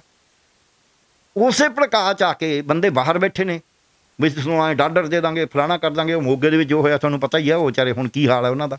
ਫਿਰ ਪੁੱਛਿਆ ਕਿਸੇ ਨੇ ਦੱਸਿਆ ਰਵੀ ਸਿੰਘ ਤੇ ਵੈਸੇ ਤਾਂ ਠੀਕ ਹੈ, ਉਹ ਸੇਵਾ ਕਰ ਰਹੇ ਨੇ। ਉਹ ਕਹਿੰਦੇ ਜੀ ਫਲਾਣੇ ਨੂੰ ਤੁਸੀਂ ਕਮੇਟੀ 'ਚ ਪਾਓ, ਫਲਾਣੇ ਨੂੰ ਪਾਓ। ਇਹ ਤੋਂ ਪਤਾ ਲੱਗਦਾ ਹੈ ਵੀ ਉਹ ਜਿਹੜੇ ਕੁਛ ਬੰਦੇ ਨੇ ਬਾਹਰਲੇ ਨੇ ਬਹੁਤੇ, ਉਹਨਾਂ ਨੇ ਵਰਤਾਂਤ ਸਿਰਜਿਆ। ਜਿਨ੍ਹਾਂ ਬਾਰੇ ਸਿਰਜਿਆ ਉਹਨਾਂ 'ਚੋਂ ਵੀ ਇੱਕ ਤਾਂ ਬਾਹਰਲਾ ਹੀ ਆ, ਬੰਬੇ ਤੋਂ ਹੀ ਆਇਆ ਨਾ। ਉਰੇ ਤਾਂ ਰਹਿੰਦਾ ਹੀ ਨਹੀਂ ਸੀ। ਉਰੇ ਤਾਂ ਜੰਪਲ ਹੋਣ ਦਾ ਮਤਲਬ ਥੋੜ੍ਹਾ ਐਂ ਤਾਂ ਜਿਹੜੀ ਉੱਥੇ ਉਹ ਕਮਲਾ ਹੈਰਿਸ ਹੈ ਉਹ ਵੀ ਭਾਰਤੀ ਮੂਲ ਦੀ ਹੈ ਪੁਰਾਣੀ ਤਾਂ ਹੁਣ ਇਹ ਥੋੜ੍ਹਾ ਵੀ ਆਪਾਂ ਇਹ ਕਹਿ ਦਈਏ। ਸੋ ਇਸ ਕਰਕੇ ਉਹ ਮੈਂ ਤਾਂ ਕਹਿਣਾ ਵੀ ਸਿੱਖੀ 'ਚ ਅਜੇ ਵੀ ਉਹ ਸੇਲ ਹੋ ਰਿਹਾ। ਕਾਮਰੇਡਾਂ 'ਚ ਕਿੱਥੇ ਹੈ ਹੁਣ? ਕਾਮਰੇਡ ਵੀ ਕੁਛ ਗੱਲਾਂ 'ਚ, ਕਿਉਂਕਿ ਕਿਸਾਨੀ ਦਾ ਅੰਦੋਲਨ ਹੈ। ਹੁਣ ਜਿਵੇਂ ਬਲਦੇਵ ਮਾਨ ਦੀ ਬਸਤੀ ਦੀ ਗੱਲ ਕਰੀਏ ਉਹਨਾਂ ਨੇ, ਇੱਦਾਂ ਤਾਂ ਫਿਰ ਬਹੁਤ ਸਾਰੀਆਂ ਬਸਤੀਆਂ ਬਣਾਉਣੀਆਂ ਪੈ ਜਾਣਗੀਆਂ। ਇਹ ਤਾਂ ਫਿਰ ਇਹੀ ਤਾਂ ਪੰਗਾ ਪਾੜਾ ਪਾਉਣ ਦੀ ਗੱਲ ਹੈ। ਤੁਸੀਂ 47 ਤੋਂ ਪਹਿਲਾਂ ਦਾ ਜੋ ਵੀ ਹੈ ਉਹ ਬਿਰਤਾਂਤ ਬਾਰੇ ਕੁਝ ਕਰੋ ਤਾਂ ਠੀਕ ਹੈ। ਤੁਸੀਂ ਨਵੀਂ ਕਾਹਨੂੰ ਸਿਰਜਦੇ ਹੋ ਗੱਲਾਂ? ਬਥੇਰੇ ਝਗੜੇ ਨੇ, ਬਥੇਰੀਆਂ ਸਮੱਸਿਆਵਾਂ ਨੇ। ਕਈ ਵਾਰੀ ਜ਼ਖਮ ਦੁਬਾਰਾ ਖਰੀਦਣ ਦੀ ਲੋੜ ਨਹੀਂ ਹੁੰਦੀ।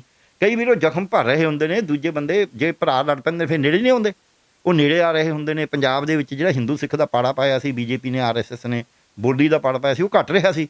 ਹੁਣ ਉਹ ਫਿਰ ਵਧਾ ਰਹੇ ਨੇ, ਕਿਉਂਕਿ ਉਹਨਾਂ ਦਾ ਏਮ ਹੀ ਇਹ ਹੈ ਵੀ ਕਿਉਂਕਿ ਉਹ ਤਾਂ ਰਾਜ ਹੀ ਤਾਂ ਕਰਦੇ ਨੇ, ਹਿੰਦੂਤਵ ਦੇ ਨਾਂ 'ਤੇ ਕਰਦੇ ਨੇ। ਔਰ ਉਹ ਪਾੜੇ ਨੂੰ ਇੰਨਾ ਇਹੀ ਜਿਹੜੇ ਸਿੱਖੀ ਦਾ ਵਰਤਾਂਤ ਸਿਰਜ ਰਹੇ ਨੇ। ਮੈਂ ਕਿਉਂ ਕਹਿੰਦਾ ਵੀ ਸਿੱਖਾਂ ਨੇ ਨਹੀਂ ਸਿੱਖਿਆ। ਕਾਮਰੇਡਾਂ ਨੇ ਕਦੇ ਨਾ ਬੰਗਾਲ 'ਚ, ਨਾ ਕੇਰਲਾ 'ਚ, ਨਾ ਕਿਤੇ ਹੋਰ ਜਿਹੜੇ ਕਿਸਾਨੀ 'ਚ ਕਾਮਰੇਡ ਨੇ, ਉਹਨਾਂ ਨੇ ਉਹ ਕੋਈ ਵੋਟਾਂ ਦੇ ਕਈ ਹੱਕ 'ਚ ਨਹੀਂ, ਕਈ CPI CPM ਦੇ ਹੱਕ 'ਚ ਨਹੀਂ, ਪਰ ਉਹਨਾਂ ਨੇ ਕਿਤੇ ਨਹੀਂ ਕਿਹਾ ਵੀ ਕੇਰਲਾ 'ਚੋਂ ਹਾਰ ਜਾਣ ਫਲਾਣੇ ਤਾਂ ਇਹੋ ਜਿਹੇ ਫਲਾਣੇ ਤਾਂ। ਉਹ ਜੇ ਕਿਤੇ ਕਿਹਾ ਮੋਦੀ ਨੂੰ ਵੋਟ ਨਾ ਪਾਓ, ਕਿਉਂਕਿ ਮੋਦੀ ਤਾਂ ਸਿੱਧਾ ਹੀ ਹੈ ਨਾ, ਚਾਹੇ ਮਮਤਾ ਜਿੱਤੇ ਚਾਹੇ ਕੋਈ ਜਿੱਤੇ, ਠੀਕ ਹੈ ਨਾ। ਅਸਾਮ 'ਚ ਤਾਂ ਕੋਈ ਕਾਮਰੇਡ ਨਹੀਂ ਉਸ ਤੱਕ ਖੜੇ। ਸੋ ਇਸ਼ੂ ਕਿੱਥੇ ਹੈ? ਇਸ਼ੂ ਇੱਥੇ ਵੀ ਅੱਜ ਜਦ ਸਾਨੂੰ ਨਨਕਾਣਾ ਸਾਹਿਬ ਜਾਣ ਤੋਂ ਰੋਕਿਆ ਜਾਂਦਾ ਹੈ, ਪਹਿਲੀ ਗੱਲ ਜਦ ਸਦਨ 'ਚ ਸਾਨੂੰ ਕਿਹਾ ਜਾਂਦਾ ਹੈ ਵੀ 84 ਦੇ ਦੰਗੇ ਯਾਦ ਰਹੋ, ਉਦੋਂ ਸਿੱਖਾਂ ਦਾ ਨਾਅਰਾ ਦੇਣ ਵਾਲੇ, ਖਾਲਿਸਤਾਨ ਦਾ ਨਾਅਰਾ ਦੇਣ ਵਾਲੇ, ਉਹਨਾਂ ਦਾ ਖੂਨ ਨਹੀਂ ਖੁੱਲਦਾ। ਜਦ ਸਾਨੂੰ ਨਨਕਾਣਾ ਸਾਹਿਬ ਜਾਣ ਤੋਂ ਰੋਕਿਆ ਜਾਂਦਾ ਹੈ ਵੀ ਤੁਸੀਂ ਤਾਂ ਕਰੋਨਾ ਫੈਲਾਓਗੇ, ਅਤੇ ਉੱਥੇ ਸਦਨ 'ਚ ਬਿਆਨ ਦਿੱਤਾ ਜਾਂਦਾ ਹੈ ਕਿ ਅਸੀਂ ਤਾਂ ਨਹੀਂ ਜਾਣ ਦਿੱਤਾ। ਜਦ ਕਿ ਪਾਕਿਸਤਾਨ 'ਚ ਕੇਸ ਸਾਡੇ ਨਾਲੋਂ ਅੱਧੇ ਤੋਂ ਵੀ ਘੱਟ ਨੇ, ਮੌਤਾਂ ਵੀ ਅੱਧੇ ਤੋਂ ਘੱਟ ਨੇ ਪਰ ਮਿਲੀਅਨ। ਹੁਣ ਤਾਂ ਗਿਣਤੀ 'ਚ ਤਾਂ ਬਹੁਤ ਹੀ ਘੱਟ ਨੇ, ਪਰ ਜੇ 10 ਲੱਖ ਦੀ ਆਬਾਦੀ ਦੇ ਪਿੱਛੇ ਦੇਖੀਏ, ਕੇਸ ਵੀ ਸਾਡੇ ਅੱਧੇ ਤੋਂ ਘੱਟ ਨੇ। ਸਾਡੇ ਤਕਰੀਬਨ 11,000, ਉਹਨਾਂ ਦੇ ਤਕਰੀਬਨ 4,000 ਹੈ, ਅਤੇ ਮੌਤਾਂ ਵੀ ਬਹੁਤ ਘੱਟ ਨੇ। ਸਾਡੇ ਤਕਰੀਬਨ 122-23 ਮੌਤਾਂ ਨੇ ਪਰ ਮਿਲੀਅਨ, ਉਹਨਾਂ ਦੇ 40 ਕੁ ਨੇ, ਠੀਕ ਹੈ। ਸਾਨੂੰ ਨਹੀਂ ਕਰਨ ਦਿੱਤਾ ਜਾਂਦਾ। ਇੱਥੇ ਹੋਲਾ ਮਹੱਲਾ ਹੈ, ਸਾਨੂੰ ਪਤਾ ਹੋਲਾ ਮਹੱਲਾ ਦਾ ਕਿੰਨਾ ਸਾਡੀ ਵਾਸਤੇ ਇੰਪੋਰਟੈਂਸ ਹੈ, ਸਿੱਖਾਂ ਵਾਸਤੇ, ਠੀਕ ਹੈ ਨਾ। ਅਤੇ ਉੱਥੇ ਨਹੀਂ ਸਾਨੂੰ ਕਹਿੰਦੇ ਨਹੀਂ ਟੈਸਟ ਕਰਾ ਕੇ ਆਓ। ਪਰ ਜੇ ਇੱਥੇ ਮਾਤਾ ਮਨਸਾ ਦੇਵੀ 'ਤੇ 180 ਬੰਦੇ 15 ਮਿੰਟ ਜਾਂਦੇ, ਉਦੋਂ ਕੋਈ ਕਰੋਨਾ ਨਹੀਂ ਫੈਲਦਾ। ਜੋ 30 ਲੱਖ ਬੰਦਾ ਇਸ਼ਨਾਨ ਕਰਦਾ, ਕਹਿੰਦੇ ਇਹ ਜੀ ਸਾਡੀ ਆਸਥਾ ਦਾ ਸਵਾਲ ਹੈ। ਹੁਣ ਇੱਕ ਦੀ ਆਸਥਾ ਜ਼ਿਆਦਾ ਵੱਡੀ ਹੈ, ਉੱਦਾਂ ਨਹੀਂ ਇਹਨਾਂ ਦਾ ਖੂਨ ਉੱਦਾਂ ਨਹੀਂ ਖੁੱਲ੍ਹਦਾ ਯਾਰ। ਇਹਦਾ ਸਿੱਧਾ ਹੀ ਸਵਾਲ ਸਿੱਖੀ 'ਤੇ ਹੈ ਨਾ, ਇਹ ਤਾਂ ਸਿੱਧਾ ਹੀ ਆਸਥਾ 'ਤੇ ਸਵਾਲ ਹੈ ਨਾ। ਉਹ ਆਸਥਾ ਦੇ ਸਵਾਲ 'ਤੇ ਇਹਨਾਂ ਨੂੰ ਕੋਈ ਫਰਕ ਨਹੀਂ ਪੈਂਦਾ। ਕਿਉਂ ਨਹੀਂ ਬੋਲੇ? ਬਹੁਤ ਸਵਾਲ ਨੇ। ਇਸ ਤੋਂ ਅੱਗੇ ਤੁਹਾਡਾ ਪੋਲੀਟੀਕਲ ਏਜੰਡਾ ਮੰਨ ਲਓ, ਤੁਸੀਂ 2022 ਚੋਣ ਜਿੱਤਣੀ ਚਾਹੁੰਦੇ ਹੋ, ਤੁਸੀਂ ਕੋਈ ਨਵਾਂ ਮਿਲ ਗੋਭਾ ਬਣਾਓ, ਕੌਣ ਰੋਕਦਾ? ਪਰ ਪੰਜਾਬ 'ਚ ਆ ਕੇ ਬਣਾਓ। ਕਿਸਾਨੀ ਅੰਦੋਲਨ ਨੂੰ ਕਿਉਂ ਉਹਦੇ ਘਨੇੜੇ ਕਿਉਂ ਚੜ੍ਹਦੇ ਹੋ? ਉਹਨੂੰ ਕਿਉਂ ਖਰਾਬ ਕਰਦੇ ਹੋ? ਕਿਸਾਨੀ ਅੰਦੋਲਨ ਤੁਸੀਂ ਕਿਹਾ ਬਿਲਕੁਲ ਠੀਕ ਹੈ, ਉਹ ਕਿਸਾਨੀ ਅੰਦੋਲਨ ਹੈ। ਉਹਦੇ ਵਿੱਚ ਹੁਣ ਮਜ਼ਦੂਰ ਵੀ ਸ਼ਾਮਲ ਹੈ, ਉਹਦੇ 'ਚ ਹੁਣ ਆੜ੍ਹਤੀਆ ਵੀ ਸ਼ਾਮਲ ਹੈ, ਉਹ ਹੁਣ ਪੇਂਡੂ ਵੀ ਸ਼ਾਮਲ ਹੈ, ਸ਼ਹਿਰੀ ਵੀ ਸ਼ਾਮਲ ਹੈ। ਉਹ ਲੋਕਾਂ ਦੀ ਹੋਂਦ ਦਾ ਸਵਾਲ ਹੈ। ਹੁਣ ਕਿਸਾਨੀ ਅੰਦੋਲਨ ਜਿਹੜਾ ਜਿਹਦਾ ਨਾਂ ਕਿਸਾਨੀ ਇਸ ਕਰਕੇ ਵੀ ਸ਼ੁਰੂ ਇੱਥੋਂ ਹੋਇਆ ਸੀ, ਇਹ ਜਿਹੜਾ ਅੰਦੋਲਨ ਹੈ ਇਹ ਜੀਵਨ ਬਚਾਉਣ ਦਾ ਅੰਦੋਲਨ ਹੈ, ਇਹ ਕੁਦਰਤ ਨੂੰ ਬਚਾਉਣ ਦਾ ਅੰਦੋਲਨ ਹੈ, ਇਹ ਭਾਈ ਲਾਲੋਆਂ ਦਾ ਮਲਕ ਭਾਗੋਆਂ ਦੇ ਖਿਲਾਫ ਅੰਦੋਲਨ ਹੈ। ਪਰ ਜਿਹੜਾ ਖਾਲਿਸਤਾਨ ਮੰਗਣਾ ਹੈ ਜਾਂ ਪੰਜਾਬ ਦੇ ਹਿੱਤਾਂ ਦੀ ਰਾਖੀ ਕਰਨੀ ਹੈ, ਇਹ ਇੱਕ ਕਹਿ ਲਓ ਕੌਮੀਅਤ ਦਾ ਅੰਦੋਲਨ ਹੈ ਵੀ ਅਸੀਂ ਸਾਡਾ ਇੱਕ ਧਰਮ ਦਾ, ਇੱਕ ਮਿਨੋਰਟੀ ਦਾ, ਇੱਕ ਕੌਮੀਅਤ ਦਾ ਅੰਦੋਲਨ ਹੋ ਸਕਦਾ ਹੈ। ਪਰ ਸਾਰਿਆਂ ਦੀ ਇਹ ਉਹ ਜਿਹੜਾ ਕਿਸਾਨੀ ਅੰਦੋਲਨ ਸਾਰੇ ਹਿੰਦੁਸਤਾਨ ਦੀ, ਸਾਰੇ ਭਾਰਤ ਦੇ ਲੋਕਾਂ ਦੀ ਜਾਨ ਬਚਾਉਣ ਦਾ ਸਵਾਲ ਹੈ, ਉਹਨਾਂ ਦੀ ਹੋਂਦ ਬਚਾਉਣ ਦਾ ਸਵਾਲ ਹੈ। ਹਰ ਗਰੀਬ ਗੁਰਬੇ, ਪੇਂਡੂ, ਸ਼ਹਿਰੀ, ਹਰੇਕ ਦਾ ਸਵਾਲ ਹੈ। ਜਿਹੜਾ ਖਾਲਿਸਤਾਨ ਦਾ ਸਵਾਲ ਉਹ ਕੱਲਾ ਸਿੱਖਾਂ ਦਾ ਸਵਾਲ ਹੈ। ਉਹਦੇ 'ਚ ਪੰਜਾਬ ਦਾ 48% ਹਿੰਦੂ ਨਹੀਂ ਸ਼ਾਮਲ। ਇਹ ਤਾਂ ਸੱਚ ਹੈ। ਸੋ ਜਿਹੜੇ ਸੱਚ ਤੋਂ ਅਸੀਂ ਜੇ ਮੁਨਕਰ ਹੋਵਾਂਗੇ, ਹਾਂ ਤੁਸੀਂ ਫਿਰ ਵੀ ਕਰਨਾ ਚਾਹੋ ਕਰੋ, ਤੁਹਾਨੂੰ ਕੌਣ ਰੋਕਦਾ? ਕਰੋ, ਆ ਕੇ ਉਰੇ ਕਰੋ। ਤੁਸੀਂ ਉਹ ਵਿਚਾਰਾ ਫਸ ਗਿਆ ਇੱਥੇ UAPA ਦੇ ਅੰਡਰ 2 ਬੱਚਿਆਂ ਨੂੰ ਸਜ਼ਾ ਹੋਈ ਆ ਵੀ ਤੁਸੀਂ ਤੁਹਾਡੇ ਕੋਲ ਜੀ ਲਿਟਰੇਚਰ ਲੱਭਿਆ। ਲਿਟਰੇਚਰ ਰੱਖਣਾ ਕਿਹੜਾ ਗੁਨਾਹ ਹੈ ਐਡਾ ਵੱਡਾ? ਕਿਉਂ ਨਹੀਂ ਫਿਰ ਇਹਨਾਂ ਨੇ ਮੋਰਚਾ ਲਾਤਾ ਉੱਤੇ ਵੀ ਦੱਸੋ ਜੀ ਇਹ ਕਿਵੇਂ ਕਰਿਆ ਅਦਾਲਤਾਂ ਨੇ? ਆਪਾਂ ਨੂੰ ਜਿੱਥੇ ਸਿੱਖਾਂ ਨਾਲ ਜ਼ਿਆਦਤੀ ਹੋ ਰਹੀ ਹੈ ਉਹ ਤਾਂ ਸਾਨੂੰ ਕੋਈ ਚਿੰਤਾ ਹੀ ਨਹੀਂ ਹੈ। ਇਹਦਾ ਮਤਲਬ ਇਹ ਹੈ ਵੀ ਜੋ ਸਰਕਾਰ ਕਰ ਰਹੀ ਹੈ ਉਹੀ ਕੁਛ ਅਸੀਂ ਕਰ ਰਹੇ ਹਾਂ। ਚਾਹੇ ਅਸੀਂ ਨਾ ਮਿਲੇ ਹੋਈਏ ਸਰਕਾਰ ਨਾਲ, ਚਾਹੇ ਸਾਡੇ 'ਚ ਕੋਈ ਸਰਕਾਰ ਦਾ ਏਜੰਟ ਬਣਿਆ ਹੋਵੇ, ਸਾਨੂੰ ਨਾ ਪਛਾਣ ਹੋਵੇ, ਚਾਹੇ ਅਸੀਂ ਸਿੱਧੇ ਹੋਈਏ, ਜਿਵੇਂ ਮਰਜ਼ੀ ਹੋਈਏ, ਚਾਹੇ ਸਾਡੀ ਆਪਣੀ ਈਗੋ ਹੋਵੇ, ਚਾਹੇ ਸਾਡੀ ਆਪਣੀ ਸਮਝ ਹੋਵੇ, ਪਰ ਉਹ ਸਾਰਾ ਕੁਝ ਆਖਰਕਾਰ ਮਦਦ ਤਾਂ ਸਰਕਾਰ ਦੀ ਕਰਦਾ। ਜਿਵੇਂ ਹੁਣ ਜਿਨ੍ਹਾਂ ਨੇ ਵੀ ਕਰਿਆ ਬਲਦੇਵ ਮਾਨ ਦੀ ਬਰਸੀ ਦੀ ਗੱਲ, ਇਹ ਮਦਦ ਸਰਕਾਰ ਦੀ ਹੋਈ ਆ, ਕਿਉਂਕਿ ਸਰਕਾਰ ਇਹੀ ਚਾਹੁੰਦੀ ਹੈ ਵੀ ਇਹਨਾਂ ਦਾ ਪੰਗਾ ਪੈ ਜੇ। ਹੁਣ ਉਹ 'ਚ ਕੋਈ ਰਲ ਕੇ ਕਰਿਆ ਹੈ, ਕਿਸੇ ਦੇ ਚੁੱਕ ਚਾ ਕੇ ਕਰਿਆ ਹੈ, ਕਿਸੇ ਨੇ ਕਿਵੇਂ ਕਰਿਆ, ਇਹ ਤਾਂ ਕਹਿਣਾ ਮੁਸ਼ਕਿਲ ਹੈ। ਪਰ ਇਹ ਐਕਸ਼ਨ ਜਿਹੜਾ ਹੈ, ਇਹ ਐਕਸ਼ਨ ਸਰਕਾਰ ਦੀ ਮਦਦ ਕਰਦਾ ਹੈ। ਇੱਦਾਂ ਹੀ ਜਿਹੜਾ ਇਹ ਐਕਸ਼ਨ ਕਰਦੇ ਨੇ ਵੀ ਉਹ ਆਏ, ਉਹ ਵੀ ਸਰਕਾਰ ਦੀ ਮਦਦ ਕਰਦਾ। ਸੋ ਜਿਹੜੇ ਐਕਸ਼ਨ ਕਿਸਾਨੀ ਅੰਦੋਲਨ 'ਚ ਸਰਕਾਰ ਦੀ ਮਦਦ ਕਰਦੇ ਨੇ, ਉਹ ਐਕਸ਼ਨ ਕਿਸਾਨੀ ਅੰਦੋਲਨ ਦੇ ਉਲਟ ਨੇ। ਕਿਸਾਨੀ ਅੰਦੋਲਨ ਕੁਦਰਤ ਨੂੰ ਬਚਾਉਣ ਦਾ, ਮਨੁੱਖਤਾ ਨੂੰ ਬਚਾਉਣ ਦਾ, ਜੀਵਨ ਨੂੰ ਬਚਾਉਣ ਦਾ ਹੋਣ ਦਾ ਅੰਦੋਲਨ ਹੈ। ਬਾਕੀ ਅੰਦੋਲਨ ਕਿਸੇ ਨੈਸ਼ਨੈਲਿਟੀ ਦਾ, ਕਿਸੇ ਧਰਮ ਦਾ, ਕਿਸੇ ਮਿਨੋਰਟੀ ਦਾ ਅੰਦੋਲਨ ਹੋ ਸਕਦਾ ਹੈ। ਜਿੱਥੇ ਤੱਕ ਸਵਾਲ ਹੈ ਸਿੱਖੀ ਔਰ ਮਾਰਕਸਿਜ਼ਮ ਦਾ, ਜਿਹੜਾ ਤੁਸੀਂ ਕਿਹਾ, ਫਿਲੋਸੋਫਿਕਲੀ ਕਈ ਗੱਲਾਂ ਹੈਗੀਆਂ ਨੇ, ਪਰ ਮੈਂ ਕਿਉਂਕਿ ਮੈਂ ਸਿੱਖੀ ਦਾ ਅਧਿਐਨ ਕਰਿਆ ਹੈ, ਉਹਦੇ 'ਚੋਂ ਵੀ ਜਿਹੜਾ ਬਹੁਤ ਸਾਰੇ ਵਾਰੀ ਲੋਕਾਂ ਨੂੰ ਪਤਾ ਨਹੀਂ ਸੀ, 2-3 ਗੱਲਾਂ ਮੈਂ ਕਹਿ ਕੇ ਆਪਣੀ ਗੱਲ ਖਤਮ ਕਰਾਂਗਾ ਵੀ ਬਹੁਤ ਨੇੜੇ ਕਿਵੇਂ ਨੇ। ਅਸੀਂ ਇੱਥੇ ਇੱਕ ਸੈਮੀਨਾਰ ਹੋਇਆ ਸੀ, ਕਿਵੇਂ ਹੋ ਸਕਦਾ ਵੀ ਕਾਮਰੇਡ ਤੇ ਇੱਕ ਕਾਮਰੇਡ ਨੇ ਸਟੇਜ 'ਤੇ ਖਾਲਸ ਉਹ ਨਾਅਰਾ ਨਹੀਂ ਲੱਗਦਾ ਸੀ ਕਦੀ ਵੀ, ਆਪਣਾ ਬੋਲੇ ਸੋਨੇ ਹਾਲ ਦਾ, ਹੁਣ ਉੱਥੇ ਲੱਗ ਰਹੇ ਨੇ। ਸਿੱਖਾਂ ਦੀ ਸਟੇਜ 'ਤੇ ਇਨਕਲਾਬ ਦਾ ਨਾਅਰਾ ਨਹੀਂ ਲੱਗਦਾ ਸੀ, ਹੁਣ ਉੱਥੇ ਲੱਗ ਰਹੇ ਨੇ। ਇਹ ਕਿਵੇਂ ਨੇੜੇ ਆ ਗਏ? ਸਰਕਾਰ ਕਿਵੇਂ ਬਰਦਾਸ਼ਤ ਕਰੇ ਵੀ ਇਹ ਨੇੜੇ ਕਿਵੇਂ ਆ ਗਏ? ਐਂ ਨਹੀਂ ਵੀ ਇੱਕ ਹੋ ਗਏ। ਉਹਦਾ ਕਾਰਨ ਹੈ ਨੇੜੇ ਆਉਣ ਦਾ। ਕਾਰਨ ਇਹ ਹੈ ਦੋਨੇ ਇਨਸਾਫ ਦੀ ਗੱਲ ਕਰਦੇ ਨੇ, ਦੋਨੇ ਗਰੀਬ ਗੁਰਬੇ ਦੀ ਗੱਲ ਕਰਦੇ ਨੇ, ਦੋਨੇ ਕਿਰਤ ਦੀ ਗੱਲ ਕਰਦੇ ਨੇ, ਦੋਨੇ ਧੰਨਾ ਸਿੱਠਾਂ ਦੇ ਉਲਟ ਨੇ, ਕਾਰਪੋਰੇਟਾਂ ਦੇ ਉਲਟ ਨੇ, ਮਲਕ ਭਾਗੋਆਂ ਦੇ ਉਲਟ ਨੇ, ਭਾਈ ਲਾਡੋਆਂ ਦੇ ਹੱਕ 'ਚ ਨੇ। ਠੀਕ ਹੈ, ਦੋਨੇ ਸਵੈਮਾਨ ਦੀ ਜ਼ਿੰਦਗੀ ਦੀ ਗੱਲ ਕਰਦੇ ਨੇ, ਅਣਖ ਨਾਲ ਜੀਣ ਦੀ ਗੱਲ ਕਰਦੇ ਨੇ, ਦੋਨੇ ਕੁਰਬਾਨੀ ਕਰਨ ਨੂੰ ਤਿਆਰ ਨੇ। ਦੋਨਾਂ ਨੇ ਦੁਨੀਆ 'ਚ ਕੁਰਬਾਨੀਆਂ ਕਰੀਆਂ ਨੇ ਔਰ ਲਾਸਾਨੀ ਕੁਰਬਾਨੀਆਂ ਕਰੀਆਂ ਨੇ। ਇਹ ਠੀਕ ਹੈ, ਆਪਾਂ ਨੂੰ ਪੰਜਾਬ 'ਚ ਆਪਾਂ ਨੂੰ ਸਿੱਖਾਂ ਦੀਆਂ ਕੁਰਬਾਨੀਆਂ ਬਹੁਤ ਜ਼ਿਆਦਾ ਪਤਾ ਹੈ ਔਰ ਬਹੁਤ ਹੀ ਲਾਸਾਨੀ ਨੇ, ਉਹਦਾ ਕੋਈ ਮੁਕਾਬਲਾ ਹੀ ਨਹੀਂ। 4 ਪੀੜ੍ਹੀਆਂ ਵਾਰ ਦੇਣੀਆਂ ਹੈ, ਚਾਰੇ ਨਾਲ ਵਾਰ ਕੇ ਵੀ, ਤੇ ਫੇਰ ਕਹਿਣਾ ਯਾਰੜੇ ਦਾ ਸਾਨੂੰ 70 ਚੰਗੇਰਾ ਭੱਠ ਖੇੜਿਆਂ ਦਾ ਰਹਿਣਾ। ਯਾਰੜੇ ਦਾ 70 ਵੀ ਚੰਗਾ, ਖੇੜਿਆਂ 'ਚ ਨਹੀਂ ਰਹਿਣਾ। ਸੋ ਇਹ ਪੰਜਾਬ ਦਾ ਇਤਿਹਾਸ ਹੈ, ਇਹਨੂੰ ਕੋਈ ਮੁਨਕਰ ਥੋੜ੍ਹਾ ਹੋ ਸਕਦਾ ਹੈ। ਅਤੇ ਉਹਦੇ ਉਲਟ ਕਾਮਰੇਡ ਨੂੰ ਤੁਹਾਨੂੰ ਪਤਾ ਨਹੀਂ ਚਿੱਡੀ ਦੇ ਵਿੱਚ ਕਿੰਨੇ ਮਾਰੇ ਗਏ, ਬਾਕੀ ਮੁਲਕਾਂ 'ਚ ਕਿੰਨੇ ਮਾਰੇ ਗਏ ਨੇ। ਇੰਨਾ ਸੌਖਾ ਕੰਮ ਨਹੀਂ ਹੈ। ਸਵਾਲ ਇਹ ਹੈ, ਕੁਰਬਾਨੀਆਂ ਭਰਿਆ ਇਤਿਹਾਸ ਹੈ, ਇਨਸਾਫ ਦਾ ਇਤਿਹਾਸ ਹੈ, ਇਸ ਕਰਕੇ ਜ਼ਿਆਦਾ ਨੇੜੇ ਨੇ। ਫਲਸਫੇ ਦੇ ਤੌਰ 'ਤੇ ਕੀ ਕਰਨਾ, ਹੁਣ ਜਿਵੇਂ ਇਹ ਬਹੁਤੇ ਕਾਮਰੇਡਾਂ ਨੂੰ ਪਤਾ ਹੀ ਨਹੀਂ। ਕਾਮਰੇਡ ਕਹਿੰਦੇ ਨੇ ਜੀ ਮਾਰਕਸ ਨੇ ਆਖਿਆ ਸੀ workers have nothing to lose but their change. ਇਹ ਠੀਕ ਹੈ, ਮਾਰਕਸ ਨੇ ਇਹ ਆਖਿਆ ਸੀ ਵੀ ਕਾਮਿਆਂ ਨੇ, ਜਿਹੜਾ ਮਜ਼ਦੂਰ ਹੈ ਉਹਨੇ ਕੀ ਗਵਾਉਣਾ ਹੈ, ਉਹਦੀਆਂ ਤਾਂ ਜੰਜੀਰਾਂ ਹੀ ਟੁੱਟਣਗੀਆਂ। ਤੁਸੀਂ ਮੰਨੋਗੇ ਗੁਰੂ ਨਾਨਕ ਦੇਵ ਜੀ ਨੇ ਵੀ ਇਹੀ ਕਿਹਾ, ਕਿਉਂਕਿ ਨਾ ਉਹਨਾਂ ਨੇ ਪੜ੍ਹਿਆ ਨਾ ਇਹਨਾਂ ਭਾਈਆਂ ਨੇ ਪੜ੍ਹਿਆ। ਗੁਰੂ ਨਾਨਕ ਦੇਵ ਜੀ ਨੇ ਆਖਿਆ, ਜੇ ਸਿਕਦਾਰੀ ਤਿਸੇ ਖੁਆਰੀ ਚਾਕਰ ਕਿਹੇ ਡਰਨਾ, ਜੇ ਸਿਕਦਾਰ ਪਵੇ ਜੰਜੀਰੀ ਤਾਂ ਚਾਕਰ ਹੱਥੋਂ ਮਰਨਾ। ਕਹਿੰਦਾ ਜਿਹੜਾ ਨੌਕਰ ਨੂੰ ਡਰਨ ਦੀ ਕੀ ਲੋੜ ਹੈ, ਜਿਹਦੇ ਸਿਰ 'ਤੇ ਤਾਜ ਹੈ ਡਰੇ ਤਾਂ ਉਹ। ਜਿਵੇਂ ਕਿਸਾਨੀ ਅੰਦੋਲਨ ਅਸੀਂ ਕਹਿੰਦੇ ਹਾਂ, ਕਿਸਾਨਾਂ ਨੂੰ ਡਰਨ ਦੀ ਕੀ ਲੋੜ ਹੈ, ਇਹ ਤਾਂ ਮੋਦੀ ਡਰੇ ਜਿਹਦੇ ਸਿਰ 'ਤੇ ਤਾਜ ਹੈ। ਜੇ ਸਿਕਦਾਰ ਪਵੇ ਜੰਜੀਰੀ, ਜੇ ਕਿਸਾਨ ਜਿੱਤ ਗਏ ਤੇ ਚਾਕਰ ਹੱਥੋਂ ਮਰਨਾ, ਮੋਦੀ ਨੂੰ ਲਾ ਦੇਣਗੇ ਗੱਦੀ ਤੋਂ। ਮਤਲਬ ਜਦ ਤੁਸੀਂ ਕਿਸੇ ਤਾਕਤਵਰ ਸਿਆਸਤਦਾਨ ਨੂੰ ਗੱਦੀ ਤੋਂ ਲਾਉਣੇ, ਉਹ ਮੌਤ ਹੀ ਹੁੰਦੀ ਆ ਉਹਦੀ। ਅਸੀਂ ਹਮੇਸ਼ਾ ਕਹਿੰਦੇ ਹਾਂ ਵੀ ਜਿਹੜੇ ਸਰਕਾਰੀ ਨੌਕਰ ਹੈ ਨਾ, ਜੇ ਉਹਨੂੰ ਡਿਸਮਿਸ ਕਰ ਦਿਓ ਤਾਂ ਉਹ ਮੌਤ ਹੀ ਹੈ ਨਾ ਉਹਦੀ ਨੌਕਰੀ 'ਚੋਂ। ਇੱਦਾਂ ਹੀ ਮੋਦੀ ਸਾਹਿਬ ਨੂੰ ਕੁਰਸੀ ਤੋਂ ਲਾਉਣਾ ਬਹੁਤ। ਸੋ ਇਸ ਕਰਕੇ ਜੇ ਇਸ ਅੰਦੋਲਨ 'ਚ ਕੋਈ ਗਵਾਏਗਾ ਕੁਛ, ਤੇ ਬੀਜੇਪੀ ਔਰ ਮੋਦੀ ਦਾ ਜਾਏਗਾ, ਇਹਨਾਂ ਦਾ ਕੁਛ ਨਹੀਂ ਜਾਣਾ, ਕਿਉਂਕਿ ਇਹਨਾਂ ਕੋਲ ਤਾਂ ਛੱਡੇ ਹੀ ਕੁਛ ਨਹੀਂ ਉਹਨਾਂ ਨੇ ਪਹਿਲਾਂ ਹੀ। ਇਹ ਤਾਂ ਆਪਦਾ ਉਹ ਰੋਕਣ ਦੀ ਕੋਸ਼ਿਸ਼ ਕਰ ਰਹੇ ਨੇ, ਕੁਛ ਨਾ ਕੁਛ ਬਚੂਗਾ ਇਹਨਾਂ ਨੂੰ ਤਾਂ, ਕਿਉਂਕਿ ਜ਼ਮੀਨਾਂ ਤਾਂ ਗਈਆਂ ਨਹੀਂ ਤਾਂ। ਸੋ ਇਸ ਕਰਕੇ ਹੁਣ ਉਹ ਵੀ ਹੋ ਗਏ ਨਾ ਬਰਾਬਰ ਦਾ। ਇੱਦਾਂ ਹੀ ਗਿਆਨ ਪ੍ਰਾਪਤ ਕਰਨ ਬਾਰੇ ਬਾਬੇ ਨਾਨਕ ਨੇ ਤਾਂ ਗਿਆਨ ਵਾਸਤੇ ਏਡਾ ਵੱਡਾ ਕਿਹਾ ਵੀ ਗਿਆਨ ਪ੍ਰਾਪਤ ਕਰਨਾ ਕਿੰਨਾ ਜ਼ਰੂਰੀ ਹੈ, ਨਵਾਂ ਲੀਹਾ ਪਾਉਣਾ ਕਿੰਨਾ ਜ਼ਰੂਰੀ ਹੈ। ਕਈ ਬੰਦੇ ਕਹਿੰਦੇ ਨਵਾਂ ਲੀਹਾ ਬਹੁਤ ਔਖਾ ਹੁੰਦਾ, ਇਹ ਜਥੇਬੰਦੀਆਂ ਨੇ ਨਵਾਂ ਲੀਹਾ ਪਾਇਆ। ਤੁਸੀਂ ਮੈਨੂੰ ਦੱਸੋ, ਨੋਟਬੰਦੀ ਹੋਈ, GST ਲੱਗਿਆ, ਆ ਕਰੋਨਾ ਦੇ ਵਿੱਚ ਜਿੱਦੇ 499 ਕੇਸ ਸੀ, 10 ਮੌਤਾਂ ਹੋਈਆਂ ਸੀ ਪੂਰੇ ਮੁਲਕ 'ਚ, ਉਹਦੇ ਹਰੇਕ ਦਾ ਟੱਟੀ ਪਿਸ਼ਾਬ ਬੰਦ ਕਰਤਾ, ਸਾਰੀਆਂ ਸਟੇਟਾਂ ਨੂੰ ਨਤਮਸਤਕ ਕਰਾਇਆ, ਸਾਰੀਆਂ ਪੋਲੀਟੀਕਲ ਪਾਰਟੀਆਂ ਚੁੱਪ ਕਰ ਗਈਆਂ। ਸ਼ਹੀਨ ਬਾਗ ਦਾ ਜਿਹੜਾ ਅੰਦੋਲਨ ਚੱਲਦਾ ਸੀ, ਉਹਨੂੰ ਐਨ ਡੰਡੇ ਨਾਲ ਉਹਨਾਂ ਦੇ ਕਤਲ ਕਰਕੇ ਕੇਸ ਵੀ ਉਹਨਾਂ 'ਤੇ ਮੁੜ ਕੇ ਪਾਤੇ, ਕਤਲ ਵੀ ਉਹਨਾਂ ਦੇ ਹੋਏ, ਕੇਸ ਵੀ ਉਹਨਾਂ 'ਤੇ ਪਾਏ ਗਏ। ਔਰ ਸਾਰੀਆਂ ਵੀਡੀਓ ਹੈਗੀਆਂ ਨੇ ਵੀ ਕਿਹਨੇ ਕਤਲ ਕਰੇ ਨੇ, ਕਿਹਨੇ ਕਹਿੰਦੇ ਨੇ ਦੇਸ਼ ਕੇ ਗਦਾਰੋਂ ਕੋ ਗੋਲੀ ਮਾਰੋ ਸਾਲੋਂ ਕੋ। ਉਹ ਤਾਂ ਇਹ ਸਾਡੇ ਬੰਦਿਆਂ ਨੂੰ ਦਿਖਦੇ ਨਹੀਂ, ਬਹਾਦਰਾਂ ਨੂੰ ਵੀ, ਜਿਹੜੇ ਗੋਲੀ ਮਾਰੋ ਸਾਲੋਂ ਕੋ ਕਹਿ ਰਹੇ ਨੇ। ਉਹ ਤਾਂ ਬੁੱਢੇ ਨੇ, ਜਿੱਦੇ ਟਕੈਤ ਸਾਹਿਬ ਦੀ ਸਟੇਜ 'ਤੇ ਆ ਕੇ ਨਾਅਰੇ ਲੱਗੇ ਨੇ, ਇਹ ਬੰਦੇ ਬੁੱਢੇ। ਉੱਥੇ 100 ਸਿੱਖ ਨੌਜਵਾਨ ਖੜਾ ਸੀ, ਉਹਨਾਂ ਦੀ ਰਾਖੀ ਕਰੀ ਆ ਉਹਨਾਂ ਨੇ, ਟਕੈਤ ਸਾਹਿਬ ਨੇ।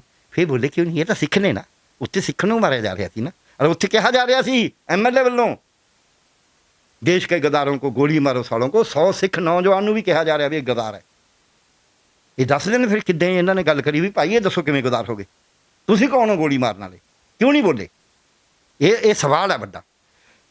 ਸੋ ਜਦ ਉਹਨਾਂ ਦੇ ਸਾਹਮਣੇ ਕੋਈ ਬੋਲਿਆ ਨਹੀਂ।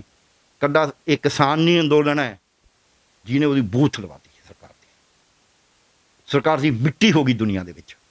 ਔਰ ਦੂਜਾ ਇੱਕ ਗੱਲ ਸੀ ਕਿਸਾਨੀ ਅੰਦੋਲਨ ਦੇ ਦੌਰਾਨ, ਵਿਸ਼ੇਸ਼ ਕਰਕੇ ਉਦੋਂ ਪਹਿਲਾਂ ਵੀ, ਇਹ ਤਾਂ ਰਵੀ ਸਿੰਘ ਜੀ ਦੀ ਐਡੀ ਇੱਜ਼ਤ ਸੀ, ਜਿਹੜੀ ਸਿੱਖਾਂ ਦੀ ਪੱਗ ਨਹੀਂ ਸੀ ਉਹਨਾਂ ਨੇ ਸਿਰ ਤੇ ਰਖਾਤੀ ਵੀ ਦੇਖੋ ਜੀ ਤਾਂ ਹਰੇਕ ਨੂੰ ਰੋਹਿੰਗਿਆਂ ਨੂੰ ਇਹ ਭੋਜਨ ਦੇ ਦਿੰਦੇ ਨੇ, ਜਿੱਥੇ ਕੋਈ ਕਾਲ ਪੈ ਉੱਥੇ ਜਾ ਕੇ ਇਹ ਲੰਗਰ ਛਕਾਉਂਦੇ ਨੇ।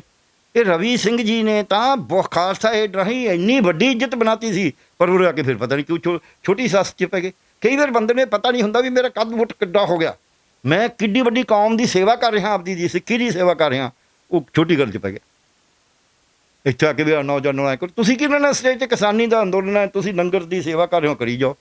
ਉੱਥੇ ਕੌਣ ਜਾਂਦਾ ਕੌਣ ਨਹੀਂ ਜਾਂਦਾ ਇਹ ਤਾਂ ਤੁਹਾਡਾ ਕੰਸਰਨ ਨਹੀਂ। ਤੁਸੀਂ ਤਾਂ ਵਾਹਿਗੁਰੂ ਅੱਗੇ ਅਰਦਾਸ ਕਰੀ ਜਾਓ ਵੀ ਇਹ ਜਿੱਤ ਜੀ ਹੈ, ਸਾਡੀ ਘਾਲਨਾ ਜਿਹੜੀ ਵਾਹਿਗੁਰੂ ਸਫਲ ਕਰੀ। ਜੇ ਸਿੱਖ ਨਾਲ ਸਿੱਖ ਕੰਮ ਨੂੰ ਲੈ ਕੇ ਚਰਚਾ ਚੱਲਦੀ ਪਈ ਹੈ, ਉਹ ਜਿਹੜਾ ਪਾੜਾ ਪਾਉਣ ਦੀ ਕੋਸ਼ਿਸ਼ ਕਰ ਰਹੇ ਨੇ ਚੀਜ਼ਾਂ ਦੇ ਵਿੱਚ, ਕਿਸਾਨੀ ਨੂੰ ਢਾਹ ਲਾ ਰਹੇ ਨੇ, ਇਹ ਚੀਜ਼ਾਂ ਹੋਣੀਆਂ ਨਹੀਂ ਚਾਹੀਦੀਆਂ। ਕਿਸਾਨ ਸਿੱਖ ਤੇ ਵਰਸਸ ਕਾਮਰ ਨੂੰ ਲੈ ਕੇ ਉਹਨਾਂ ਦਾ ਮਤਲਬ ਕੀ ਹੋ ਸਕਦਾ ਹੈ? ਜੇ ਇਹ ਲੜਾਈ ਐਵੇਂ ਚੱਲਦੀ ਦੀ ਸਿੱਖ ਵਰਸਸ ਕਾਮਰ ਦੀ, ਪੰਜਾਬ ਨੂੰ ਕੀ ਨੁਕਸਾਨ ਹੈ, ਪੰਜਾਬ ਦੇ ਭਵਿੱਖ ਨੂੰ ਕੀ ਨੁਕਸਾਨ ਹੈ, ਪੰਜਾਬ ਦੀ ਪੀੜ੍ਹੀ ਨੂੰ ਕੀ ਨੁਕਸਾਨ ਹੈ? ਉਹ ਜਿਹੜੇ ਕਰਵਾ ਰਹੇ ਨੇ ਉਹ ਸਮਝਣ ਦੀ ਲੋੜ ਹੈ, ਲੋਕਾਂ ਨੂੰ ਵੀ ਸਮਝਣਾ ਚਾਹੀਦਾ, ਜਥੇਬੰਦੀ ਨੂੰ ਵੀ ਸਮਝਣਾ ਚਾਹੀਦਾ। ਉਹ ਇਹੋ ਚੀਜ਼ਾਂ ਨਾ ਕਰਨ ਜਿਸ ਤਰ੍ਹਾਂ ਜਾ ਕੇ ਕਿਸਾਨੀ ਮੋਰਚੇ ਦੇ ਉੱਤੇ ਕੋਈ ਵੀ ਬੰਦਾ ਸਵਾਲ ਖੜੇ ਕਰ ਸਕੇ। ਸਾਡੇ ਜਿਹੜੇ ਕੁਝ ਬੰਦੇ ਨੇ ਜਿਹੜੇ ਗਰਮ ਹੋ ਕੇ ਕੁਝ ਕਰ ਰਹੇ ਨੇ, ਵੈਸੇ ਮੈਨੂੰ ਇਹ ਅਜੇ ਵੀ ਯਕੀਨ ਹੈ ਕਿ ਜਿੰਨਾ ਉਹ ਸਰਕਾਰ ਇਹ ਰੌਲਾ ਪਾ ਰਹੀ ਹੈ, ਕਿਉਂਕਿ ਸਰਕਾਰ ਬੀਜੇਪੀ ਰੋਜ਼ ਹੀ ਰੌਲਾ ਪਾਉਂਦੀ ਹੈ, ਬੀਜੇਪੀ ਦੇ ਸਾਰੇ ਨੇਤਾ ਰੋਜ਼ ਹੀ ਕਹਿੰਦੇ ਨੇ ਵਾਮਪੰਥੀ ਨੇ ਜੀ, ਅੱਤਵਾਦੀ ਨੇ ਜੀ, ਵੱਖਵਾਦੀ ਨੇ ਜੀ, ਫਲਾਣਾ ਹੈ ਜੀ, ਦੇਸ਼ ਨੂੰ ਤੋੜ ਦੇਣਗੇ। ਇਸ ਕਰਕੇ ਪੰਜਾਬ ਦੇ ਲੋਕਾਂ ਨੂੰ ਵੀ, ਕਿਸਾਨੀ ਨੂੰ ਵੀ, ਹਰਿਆਣੇ ਨੂੰ ਵੀ, ਹਿਮਾਚਲ ਨੂੰ ਵੀ, ਦੇਸ਼ ਦੀ ਜਨਤਾ ਨੂੰ ਵੀ, ਯੂਪੀ ਨੂੰ ਵੀ, ਉੱਤਰਾਖੰਡ ਨੂੰ ਵੀ, ਬਿਹਾਰ ਨੂੰ, ਬੰਗਾਲ ਨੂੰ, ਸਾਰਿਆਂ ਨੂੰ ਇਹ ਸਮਝ ਆ ਗਈ ਵੀ ਇਹ ਬੀਜੇਪੀ ਕਰਵਾ ਰਹੀ ਹੈ ਸਾਰਾ ਕੁਛ। ਇਹ ਬੰਦੇ ਆਪਦੇ ਹੰਕਾਰ 'ਚੋਂ, ਆਪਦੀ ਸੈਂਟੀਮੈਂਟ 'ਚੋਂ, ਆਪਦੀਆਂ ਭਾਵਨਾਵਾਂ 'ਚੋਂ, ਆਪਦੇ ਜੋਸ਼ 'ਚੋਂ, ਅਤੇ ਇਹ ਕਈ ਵਾਰ ਹੋਸ਼ ਗਵਾ ਕੇ, ਜਾਂ ਕਹਿ ਦਿਓ ਆਪਦੀ ਹੋਸ਼ ਵੀ ਆਪਦੀ ਮੰਨਦੇ ਨੇ ਵੀ ਅਸੀਂ ਸਿਆਣੇ ਹਾਂ, ਇਹ ਵੀ ਇੱਕ ਗੱਲ ਹੁੰਦੀ ਹੈ। ਸੋ ਉਹਦੇ 'ਚੋਂ ਕੁਛ ਵੀ ਕਰੀ ਜਾਣ ਹੈ ਇਹ ਮਾੜੀ ਗੱਲ। ਪਹਿਲੀ ਗੱਲ ਇਹ 'ਚ ਕੋਈ ਦੋ ਰਾਏ ਨਹੀਂ ਵੀ ਇਹ ਜਿਹੜਾ ਅੱਜ ਉੱਥੇ ਅੰਦੋਲਨ, ਕਿਸਾਨੀ ਅੰਦੋਲਨ ਦੇ ਉੱਤੇ ਕੋਈ ਸਵਾਲ ਹੀ ਨਹੀਂ ਵੀ ਸਿੱਖ ਕਾਮਰੇਡ ਫਲਾਣਾ, ਇਹ ਕਾਂਗਰਸੀ, ਇਹ ਬੀਜੇਪੀ, ਇਹ ਕੁਛ ਨਹੀਂ ਹੈ। ਕਿਸਾਨੀ ਅੰਦੋਲਨ ਦੇ ਵਿੱਚ ਈਵਨ ਪੰਜਾਬੀ, ਹਿੰਦੀ, ਬੰਗਾਲੀ ਦਾ ਕੋਈ ਸਵਾਲ ਨਹੀਂ ਹੈ। ਕਿਸਾਨੀ ਅੰਦੋਲਨ ਹੈ, ਇਹ ਹੋਣ ਦੀ ਲੜਾਈ ਹੈ, ਦੇਸ਼ ਨੂੰ ਚੰਗੀ ਦਿਸ਼ਾ ਦੇਣ ਦੀ ਲੜਾਈ ਹੈ। ਇਹ ਜਿੱਤਣਾ ਜ਼ਰੂਰੀ ਹੈ। ਇਹਦੇ ਜਿੱਤਣ ਨਾਲ ਬਹੁਤ ਵੱਡੇ ਸਿੱਟੇ ਨਿਕਲਣਗੇ। ਇਹ ਤਾਂ ਘਬਰਾਈ ਹੋਈ ਹੈ ਸਰਕਾਰ ਭਾਰਤ ਦੀ, ਕਦੀ ਭਾਰਤ ਦੀ ਸਰਕਾਰ ਨਹੀਂ ਘਬਰਾਈ ਹੋਈ। ਪੂਰੀ ਦੁਨੀਆ ਦੇ ਜਿਹੜੇ ਹੈਗੇ ਨੇ ਮਲਕ ਭਾਗਾਂ ਦੇ ਰਾਖੇ, ਉਹ ਸਾਰੇ ਘਬਰਾਏ ਹੋਏ ਨੇ। ਇਸੇ ਕਰਕੇ ਬਿਆਨ ਦੇ ਰਹੇ ਨੇ ਬਾਰ-ਬਾਰ ਇਹ ਬਿੱਲ ਤਾਂ ਚਾਹੀਏ, ਪਰ ਇਹ ਐਂ ਸਿੱਧਾ ਨਹੀਂ ਨਾ ਕਹਿ ਸਕਦੇ ਵੀ ਮੋਦੀ ਸਰਕਾਰ ਗੋਲੀ ਚਲਾ ਦੇ ਕਿਸਾਨਾਂ 'ਤੇ, ਉੱਥੇ ਫਿਰ ਕਹਿੰਦੇ ਇਹਨਾਂ ਦੇ ਹਿਊਮਨ ਰਾਈਟ ਨੇ। ਸੋ ਪੂਰੀ ਦੁਨੀਆ ਦਾ ਕਾਰਪੋਰੇਟ ਇਸ ਗੱਲ ਦੇ ਉੱਤੇ ਲੱਗਿਆ ਹੋਇਆ, ਦੇਸ਼ ਦਾ ਕਾਰਪੋਰੇਟ ਲੱਗਿਆ ਹੋਇਆ। ਔਰ ਕਿਸਾਨੀ ਪੰਜਾਬੀਆਂ ਨੇ ਜਿਨ੍ਹਾਂ ਨੂੰ ਲੀਡ ਕਰਿਆ, ਫਿਰ ਟਕੈਤ ਸਾਹਿਬ ਨੇ ਬਚਾਇਆ ਪੰਜਾਬ ਦੀ, ਭਾਰਤ ਦੀ, ਯੂਪੀ ਦੀ, ਉੱਤਰਾਖੰਡ ਦੀ ਕਿਸਾਨੀ, ਹਰਿਆਣੇ ਦੀ ਕਿਸਾਨੀ। ਨੌਜਵਾਨ ਵੀ ਕਿਸਾਨ ਹੀ ਨੇ, ਜਿਹੜੇ ਵੱਖਰਾ ਕਰਦੇ ਇਹ ਨੌਜਵਾਨ ਨੇ ਜੀ, ਇਹ ਔਰਤਾਂ ਵੀ ਕਿਸਾਨ ਨੇ, ਬੱਚੇ ਵੀ ਕਿਸਾਨ ਨੇ, ਜਿਹੜੇ ਉੱਤੇ ਜਾਂਦੇ ਨੇ ਉਹ ਸਾਰੇ ਕਿਸਾਨ ਨੇ, ਕਿਉਂਕਿ ਪੂਰਾ ਕਿਸਾਨ ਪਰਿਵਾਰ ਹੀ ਕਿਸਾਨ ਹੈ। ਸੋ ਇਸ ਕਰਕੇ ਇਹ ਅੰਦੋਲਨ ਨੂੰ ਜਿੱਤਣਾ ਜਿਹੜਾ, ਇਹ ਦੇਸ਼ ਵਾਸਤੇ ਵੀ, ਮਨੁੱਖਤਾ ਵਾਸਤੇ ਵੀ, ਅਤੇ ਪੰਜਾਬ ਵਾਸਤੇ ਵੀ ਬਹੁਤ ਵਧੀਆ। ਜਿਹਨੇ ਕੋਈ ਆਪਦਾ ਦੂਜਾ ਕਰਨਾ ਹੈ, ਖਾਲਿਸਤਾਨ ਦੀ ਗੱਲ ਕਰਨੀ ਹੈ, ਤੀਜੇ ਬਦਲ ਦੀ, ਚੌਥੇ ਦੀ ਕਰਨੀ ਹੈ, ਤੀਜੇ ਦੀ ਕਰਨੀ ਹੈ, ਪੰਜਵੇਂ ਦੀ ਕਰਨੀ ਹੈ, ਕੋਈ 2022 ਦੀ ਚੋਣਾਂ ਜਿੱਤਣੀਆਂ ਚਾਹੁੰਦਾ ਹੈ, ਕੋਈ ਪੰਜਾਬ ਦੇ ਹੋਰ ਕੋਈ ਸੁਧਾਰ ਕਰਨਾ ਚਾਹੁੰਦਾ ਹੈ, ਕੋਈ ਵੱਧ ਅਧਿਕਾਰਾਂ ਦੀ ਗੱਲ ਕਰਨਾ ਚਾਹੁੰਦਾ। ਇੱਥੇ ਪੰਜਾਬ 'ਚ ਆ ਕੇ ਜਿਹੜੇ ਸਟਰਗਲ ਬਥੇਰਾ ਫੀਲਡ ਖਾਲੀ ਪਿਆ, ਕਿਉਂਕਿ ਜਿਹੜੀਆਂ ਹੁਣ ਇੱਥੇ ਸਥਾਪਿਤ ਪਾਰਟੀਆਂ ਨੇ ਉਹ ਤਾਂ ਕੋਈ ਸਟਰਗਲ ਕਰ ਰਹੀਆਂ, ਉਹ ਤਾਂ ਇੱਕ ਦੂਜੇ ਨੂੰ ਤੁਸੀਂ ਰੋਜ਼ ਹੀ ਦੇਖਦੇ ਹੋ, ਮਹੀਨੇ ਹੋ ਰਹੀਆਂ ਨੇ। ਇਸ ਖਾਲੀ ਫੀਲਡ 'ਚ ਆ ਕੇ ਲੜ ਰਹੇ ਨੇ। ਜਿਹਨੇ ਵੀ 2022 'ਚ ਕੁਛ ਕਰਨਾ ਇੱਥੇ ਕਰਨ ਰੈਲੀਆਂ, ਇਹ ਕੌਣ ਰੋਕਦਾ ਉਹਨਾਂ ਨੂੰ? ਸਵਾਲ ਤਾਂ ਇਹ ਹੈ ਕਿ ਪੰਜਾਬ 'ਚ ਕੀ ਹੁੰਦਾ ਵਾ, ਬਾਕੀ ਸਟੇਟਾਂ 'ਚ ਤਾਂ ਹੋ ਹੀ ਨਹੀਂ ਰਿਹਾ। ਸਿੱਖ ਵਰਸਸ ਕਾਮਰੇਡ ਪੰਜਾਬ 'ਚ ਹੁੰਦਾ ਵਾ, ਪੰਜਾਬ 'ਚ ਕੀ ਹੁੰਦਾ ਵਾ? ਇਹ ਸਵਾਲ ਤਾਂ ਇਹੀ ਖੜਾ ਹੈ ਨਾ। ਨਹੀਂ ਸਮਝਦੇ 84 ਕਿੱਥੇ ਪੰਜਾਬ 'ਚ ਹੀ ਵਾਪਰਿਆ ਸੀ ਨਾ, ਜਿਹੜਾ ਹੁਣ ਵੀ ਆ। ਸਿੱਖ ਤਾਂ ਬਹੁਤੇ ਪੰਜਾਬ 'ਚ ਹੀ ਨੇ ਨਾ ਬੇਸਿਕਲੀ, ਜੇ ਆਪਾਂ ਦੇਖੀਏ, ਜੇ ਕੰਸਨਟ੍ਰੇਸ਼ਨ ਸਿੱਖਾਂ ਦੀ ਉਹ ਪੰਜਾਬ 'ਚ ਹੈ, ਕਿਸਾਨੀ 'ਚ ਵੀ ਕੰਸਨਟ੍ਰੇਸ਼ਨ ਸਿੱਖਾਂ ਦੀ। ਅਤੇ ਜਿਹੜੀ ਸਰਕਾਰ ਹੈ ਉਹਦਾ ਏਮ ਹੈ ਵੀ ਇਹਨੂੰ ਸਿੱਖੀ ਦਾ ਅੰਦੋਲਨ ਬਣਾਓ, ਕਿਸਾਨੀ ਦਾ ਅੰਦੋਲਨ ਬਣਾਉਣ ਦੀ ਵਜ੍ਹਾ ਉਹ ਇੱਕ ਦਿਨ, ਉਹ ਪਹਿਲੇ ਦਿਨ ਤੋਂ ਲੱਗੀ ਹੋਈ ਹੈ। ਆਪਾਂ ਇਹ ਭੁਲੇਖੇ 'ਚ ਨਾ ਰਹੀਏ। ਔਰ ਜਿਹੜਾ ਇੱਕ ਬੰਦਾ ਇਹਨਾਂ ਦਾ, ਜਿਹੜਾ ਹੁਣ ਕਹਿੰਦਾ ਮੈਂ ਤਾਂ ਪੁਲਿਸ ਦੀ ਮਦਦ 'ਤੇ ਗਿਆ ਸੀ, ਉਹਨੇ ਇੱਥੇ ਸ਼ੰਭੂ ਬਾਰਡਰ ਦੇ ਉੱਤੇ ਪਹਿਲੇ ਦਿਨ ਤੋਂ ਕਹਿੰਦਾ ਰਿਹਾ ਵੀ ਇਹਨਾਂ ਦੀਆਂ ਲੱਤਾਂ 'ਚ ਤਾਂ ਜਾਨ ਨਹੀਂ। ਜਿਹੜਾ ਬੰਦਾ ਕਿਸੇ ਲੀਡਰਸ਼ਿਪ ਨੂੰ ਭੰਡੀ ਜਾਏਗਾ ਹਰ ਵਕਤ, ਅਤੇ ਉਹ ਤੋਂ ਆਪ ਹੀ ਸਮਝ ਸਕਦੇ ਹਾਂ ਵੀ ਉਹ ਉਸ ਅੰਦੋਲਨ ਦੇ ਉਲਟ ਹੈ। ਲੀਡਰਸ਼ਿਪ ਨੂੰ ਕਹੀ ਜਾਣਾ ਜਿਹਦੇ 40 ਸਾਲ ਹੋ ਗਏ, ਜਿਨ੍ਹਾਂ ਨੇ ਇੰਨੀਆਂ ਕੁਰਬਾਨੀਆਂ ਕਰੀਆਂ ਨੇ। ਹਰ ਬੰਦੇ ਤੋਂ ਗਲਤੀਆਂ ਹੁੰਦੀਆਂ ਨੇ। ਕੌਣ ਹੈ, ਕਿਹੜਾ ਦੁਨੀਆ ਦਾ ਪੋਲੀਟੀਸ਼ੀਅਨ ਹੈ, ਕਿਹੜਾ ਦੁਨੀਆ ਦਾ ਵੱਡਾ ਜਰਨੈਲ ਹੈ ਜਿਹ ਤੋਂ ਗਲਤੀਆਂ ਨਹੀਂ ਹੋਈਆਂ? ਗਲਤੀਆਂ ਹਰੇਕ ਤੋਂ ਹੁੰਦੀਆਂ ਨੇ। ਤੁਸੀਂ ਉਹਨਾਂ ਨੂੰ ਊਂ ਹੀ ਭੰਡੀ ਜਾਓ, ਇਹਨਾਂ ਦੀ ਲੱਤਾਂ 'ਚ ਜਾਨ ਨਹੀਂ ਜੀ। ਜਿਹੜੀ ਫੌਜ ਇੱਕ ਪਾਸੇ ਲੜ ਰਹੀ ਹੋਵੇ ਅਤੇ ਜਿਹੜਾ ਦੂਜਾ ਕਹੇ ਇਹ ਫੌਜ ਨੇ ਤਾਂ ਹਾਰਨਾ ਜੀ, ਇਹਦਾ ਤਾਂ ਜਰਨੈਲ ਹੀ ਨਲਾਇਕ ਨੇ, ਉਹ ਉਹਨਾਂ ਦਾ ਸੁਹਿਰਦ ਥੋੜ੍ਹਾ ਹੋ ਸਕਦਾ, ਉਹ ਤਾਂ ਕਿਸੇ ਦੁਸ਼ਮਣ ਦਾ ਹੀ ਹੋ ਸਕਦਾ। ਚਾਹੇ ਉਹ ਦੁਸ਼ਮਣ ਦਾ ਚੱਕਿਆ ਹੋਇਆ ਹੈ, ਚਾਹੇ ਉਹ ਆਪਦੀ ਬੇਵਕੂਫੀ 'ਚ ਕਹਿੰਦਾ, ਚਾਹੇ ਆਪਦੇ ਹੰਕਾਰ 'ਚ ਕਹਿੰਦਾ, ਚਾਹੇ ਆਪਦੇ ਉਸ 'ਚ ਭਾਵਨਾ ਦੇ ਬਹਿਣ 'ਚ ਕਹਿੰਦਾ, ਪਰ ਕਹਿੰਦਾ ਤਾਂ ਹੈ ਨਾ। ਸਰਕਾਰ ਨੂੰ ਵੀ ਮੈਂ ਇੱਕ ਬੇਨਤੀ ਕਰਾਂਗਾ ਕਿ ਦੇਸ਼ ਉੱਜੜ ਜਾਏਗਾ। ਦੇਸ਼ ਦੀ ਜਿਹੜੀ ਕਿਸਾਨੀ ਹੈ ਉਹ ਰੋਟੀ ਦਿੰਦੀ ਹੈ, ਅਤੇ ਇਹ ਨਾਅਰਾ ਹੈ ਜਿਹੜਾ ਫੂਡ ਨੋ ਫਾਰਮਰ, ਇਹਨੂੰ ਸਮਝਣ ਦੀ ਲੋੜ ਹੈ। ਕਈ ਕਹਿੰਦੇ ਨੇ ਵੀ ਉਹ ਤਾਂ ਜੀ ਜ਼ਿਆਦਾ, ਹਾਂ ਠੀਕ ਹੈ, ਕਾਰਪੋਰੇਟ ਜ਼ਿਆਦਾ ਫੂਡ ਪੈਦਾ ਕਰ ਲੇਗਾ, ਪਰ ਲੋਕਾਂ ਨੂੰ ਮਿਲਣੀ ਨਹੀਂ, ਕਿਉਂਕਿ ਭਾਅ ਇੰਨੇ ਮਹਿੰਗੇ ਹੋ ਜਾਣੇ ਨੇ। ਨੋ ਫਾਰਮਰ ਨੋ ਫੂਡ ਤਾਂ ਕਿਹਾ ਜਾ ਰਿਹਾ ਹੈ ਕਿ ਉਹ ਫੂਡ ਪੈਦਾ ਤਾਂ ਹੋ ਜੂ ਬਹੁਤ ਜ਼ਿਆਦਾ, ਬਿਨਾਂ ਕਿਸਾਨ ਦੀ ਪੈਦਾ ਹੋ ਜੂ, ਕਿਉਂਕਿ ਆਟੋਮੈਟਿਕ ਟੈਕਨੋਲੋਜੀ ਬਹੁਤ ਆ ਗਈ, ਪਰ ਉਹ ਮਿਲੂ ਕਿਵੇਂ ਲੋਕਾਂ ਨੂੰ? ਕਿਉਂਕਿ ਤਾਂ ਅੰਬਾਨੀ ਅਡਾਨੀ ਕੋਲੇ ਹੋ ਜੂਗੀ, ਉਹ ਤਾਂ 200 ਰੁਪਏ ਕਿਲੋ ਆਟਾ ਵੇਚਣਗੇ। ਸੋ ਇਸ ਕਰਕੇ ਤਾਂ ਅਸੀਂ ਕਹਿੰਦੇ ਨੋ ਫਾਰਮਰ ਨੋ ਫੂਡ। ਕਦੇ ਨੋ ਫਾਰਮਰ ਨੋ ਫੂਡ ਇਸੇ ਕਰਕੇ ਨਹੀਂ, ਅੰਪਲਾਇਮੈਂਟ ਖਤਮ ਹੋ ਜਾਏ। ਜਦ ਤੁਹਾਨੂੰ ਨੌਕਰੀ ਨਹੀਂ ਮਿਲੀ, ਕਿਸਾਨਾਂ ਨੂੰ ਚੱਕ ਕੇ, ਮਜ਼ਦੂਰਾਂ ਨੂੰ ਚੱਕ ਕੇ ਸ਼ਹਿਰਾਂ ਦੀਆਂ ਬਸਤੀਆਂ 'ਚ ਵਸਾ ਦੇਣਗੇ ਵੀ ਤੂੰ ਇੱਥੇ ਦਿਹਾੜੀ ਕਰਿਆ ਕਰ। ਉੱਥੇ ਦਿਹਾੜੀ ਨਹੀਂ ਮਿਲਣੀ, ਉੱਥੇ ਬੈਠਣ ਦੀ ਜਗ੍ਹਾ ਨਹੀਂ ਹੋਣੀ, ਉੱਥੇ ਬਿਮਾਰੀਆਂ ਫੈਲਣਗੀਆਂ, ਸਿੱਖਿਆ ਨਹੀਂ ਮਿਲਣੀ, ਰੁਜ਼ਗਾਰ ਨਹੀਂ ਮਿਲਣਾ। ਇਹਦੇ ਨਾਲ ਸਮਾਜ 'ਚ ਬੇਚੈਨੀ ਪੈਦਾ ਹੋਏਗੀ, ਇਹਦੇ ਨਾਲ ਸਮਾਜ 'ਚ ਜ਼ੁਲਮ ਵਧੇਗਾ, ਸਮਾਜ ਅੱਗੇ ਵਧਣ ਦੀ ਬਜਾਏ ਪਿੱਛੇ ਹਟੇਗਾ। ਸੋ ਇੰਨੇ 5-6 ਮਹੀਨਿਆਂ ਤੋਂ ਲਗਾਤਾਰ ਕਿਸਾਨ ਜਿਹੜੇ ਨੇ ਇੰਨੇ ਦੁਖੀ ਹੋ ਰਹੇ ਨੇ, ਇੰਨੇ ਸੰਕਟ ਕੱਟ ਰਹੇ ਨੇ।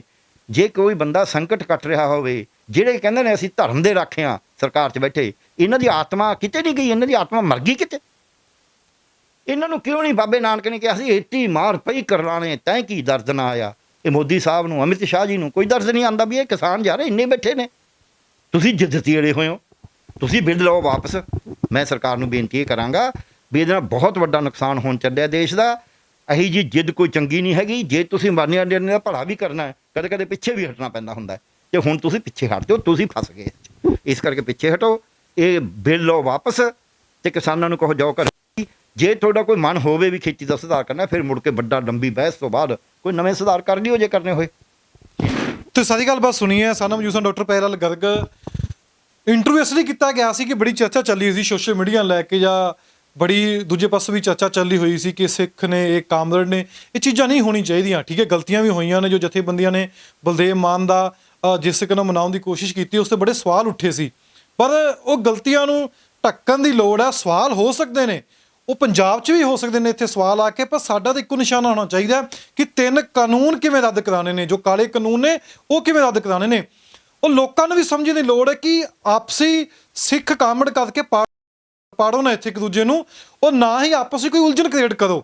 ਠੀਕ ਹੈ, ਮਤਭੇਦ ਹੋ ਸਕਦੇ ਨੇ, ਵਿਚਾਰ ਹੋ ਸਕਦੀ ਹੈ, ਚਰਚਾ ਹੋ ਸਕਦੀ ਹੈ, ਪਰ ਜੇ ਤੁਸੀਂ ਇੱਕ ਦੂਜੇ ਦੇ ਹੀ ਲੱਗ ਗਏ ਹੋ, ਸਿੱਖ ਹੈ ਉਹ ਕਾਮੜ ਹੈ, ਫਿਰ ਗੱਲ ਕਿਤੇ ਦੀ ਕਿਤੇ ਚਲੀ ਜਾਂਦੀ ਹੈ। ਇਹ ਬੜੇ ਲੰਬੇ ਮੁੱਦੇ ਨੇ, ਇਹ ਚਰਚਾ ਨਾਲ ਹੱਲ ਹੋ ਸਕਦੇ ਨੇ। ਕੋਈ ਵੀ ਚੀਜ਼ ਤੁਸੀਂ ਹੱਲ ਕਰਨ ਦੀ ਕੋਸ਼ਿਸ਼ ਕਰੋਗੇ ਤਾਂ ਟੇਬਲ ਤੇ ਹੋ ਸਕਦੀ ਹੈ, ਪਰ ਇੱਕ ਦੂਜੇ ਦੇ ਬਲੇਮ ਕਰੋਗੇ, ਇੱਕ ਦੂਜੇ ਦੇ ਖਿਲਾਫ ਬੋਲੋਗੇ, ਉਹ ਕਿਸਾਨੀ ਅੰਦੋਲਨ 'ਚ ਉਲਝਣ ਪੈਦਾ ਕਰੇਗੀ। ਫਿਰ ਲੋਕ ਵੀ ਚੀਜ਼ਾਂ ਦੇ ਸੋਚਣੇ ਸ਼ੁਰੂ ਹੋ ਜਾਣਗੇ। ਤਾਂ ਪੰਜਾਬ ਨਿਊਜ਼ ਨਾਲ ਜੁੜੇ ਦੇ ਨਾ, ਪੇਜ ਨੂੰ ਲਾਈਕ ਕਰਨਾ, ਵੀਡੀਓ ਸ਼ੇਅਰ ਕਰਨਾ, ਤਾਂ ਕਿ ਦੂਜੇ ਤੱਕ ਵੀ ਜਾਣਕਾਰੀ ਪਹੁੰਚ ਸਕੇ।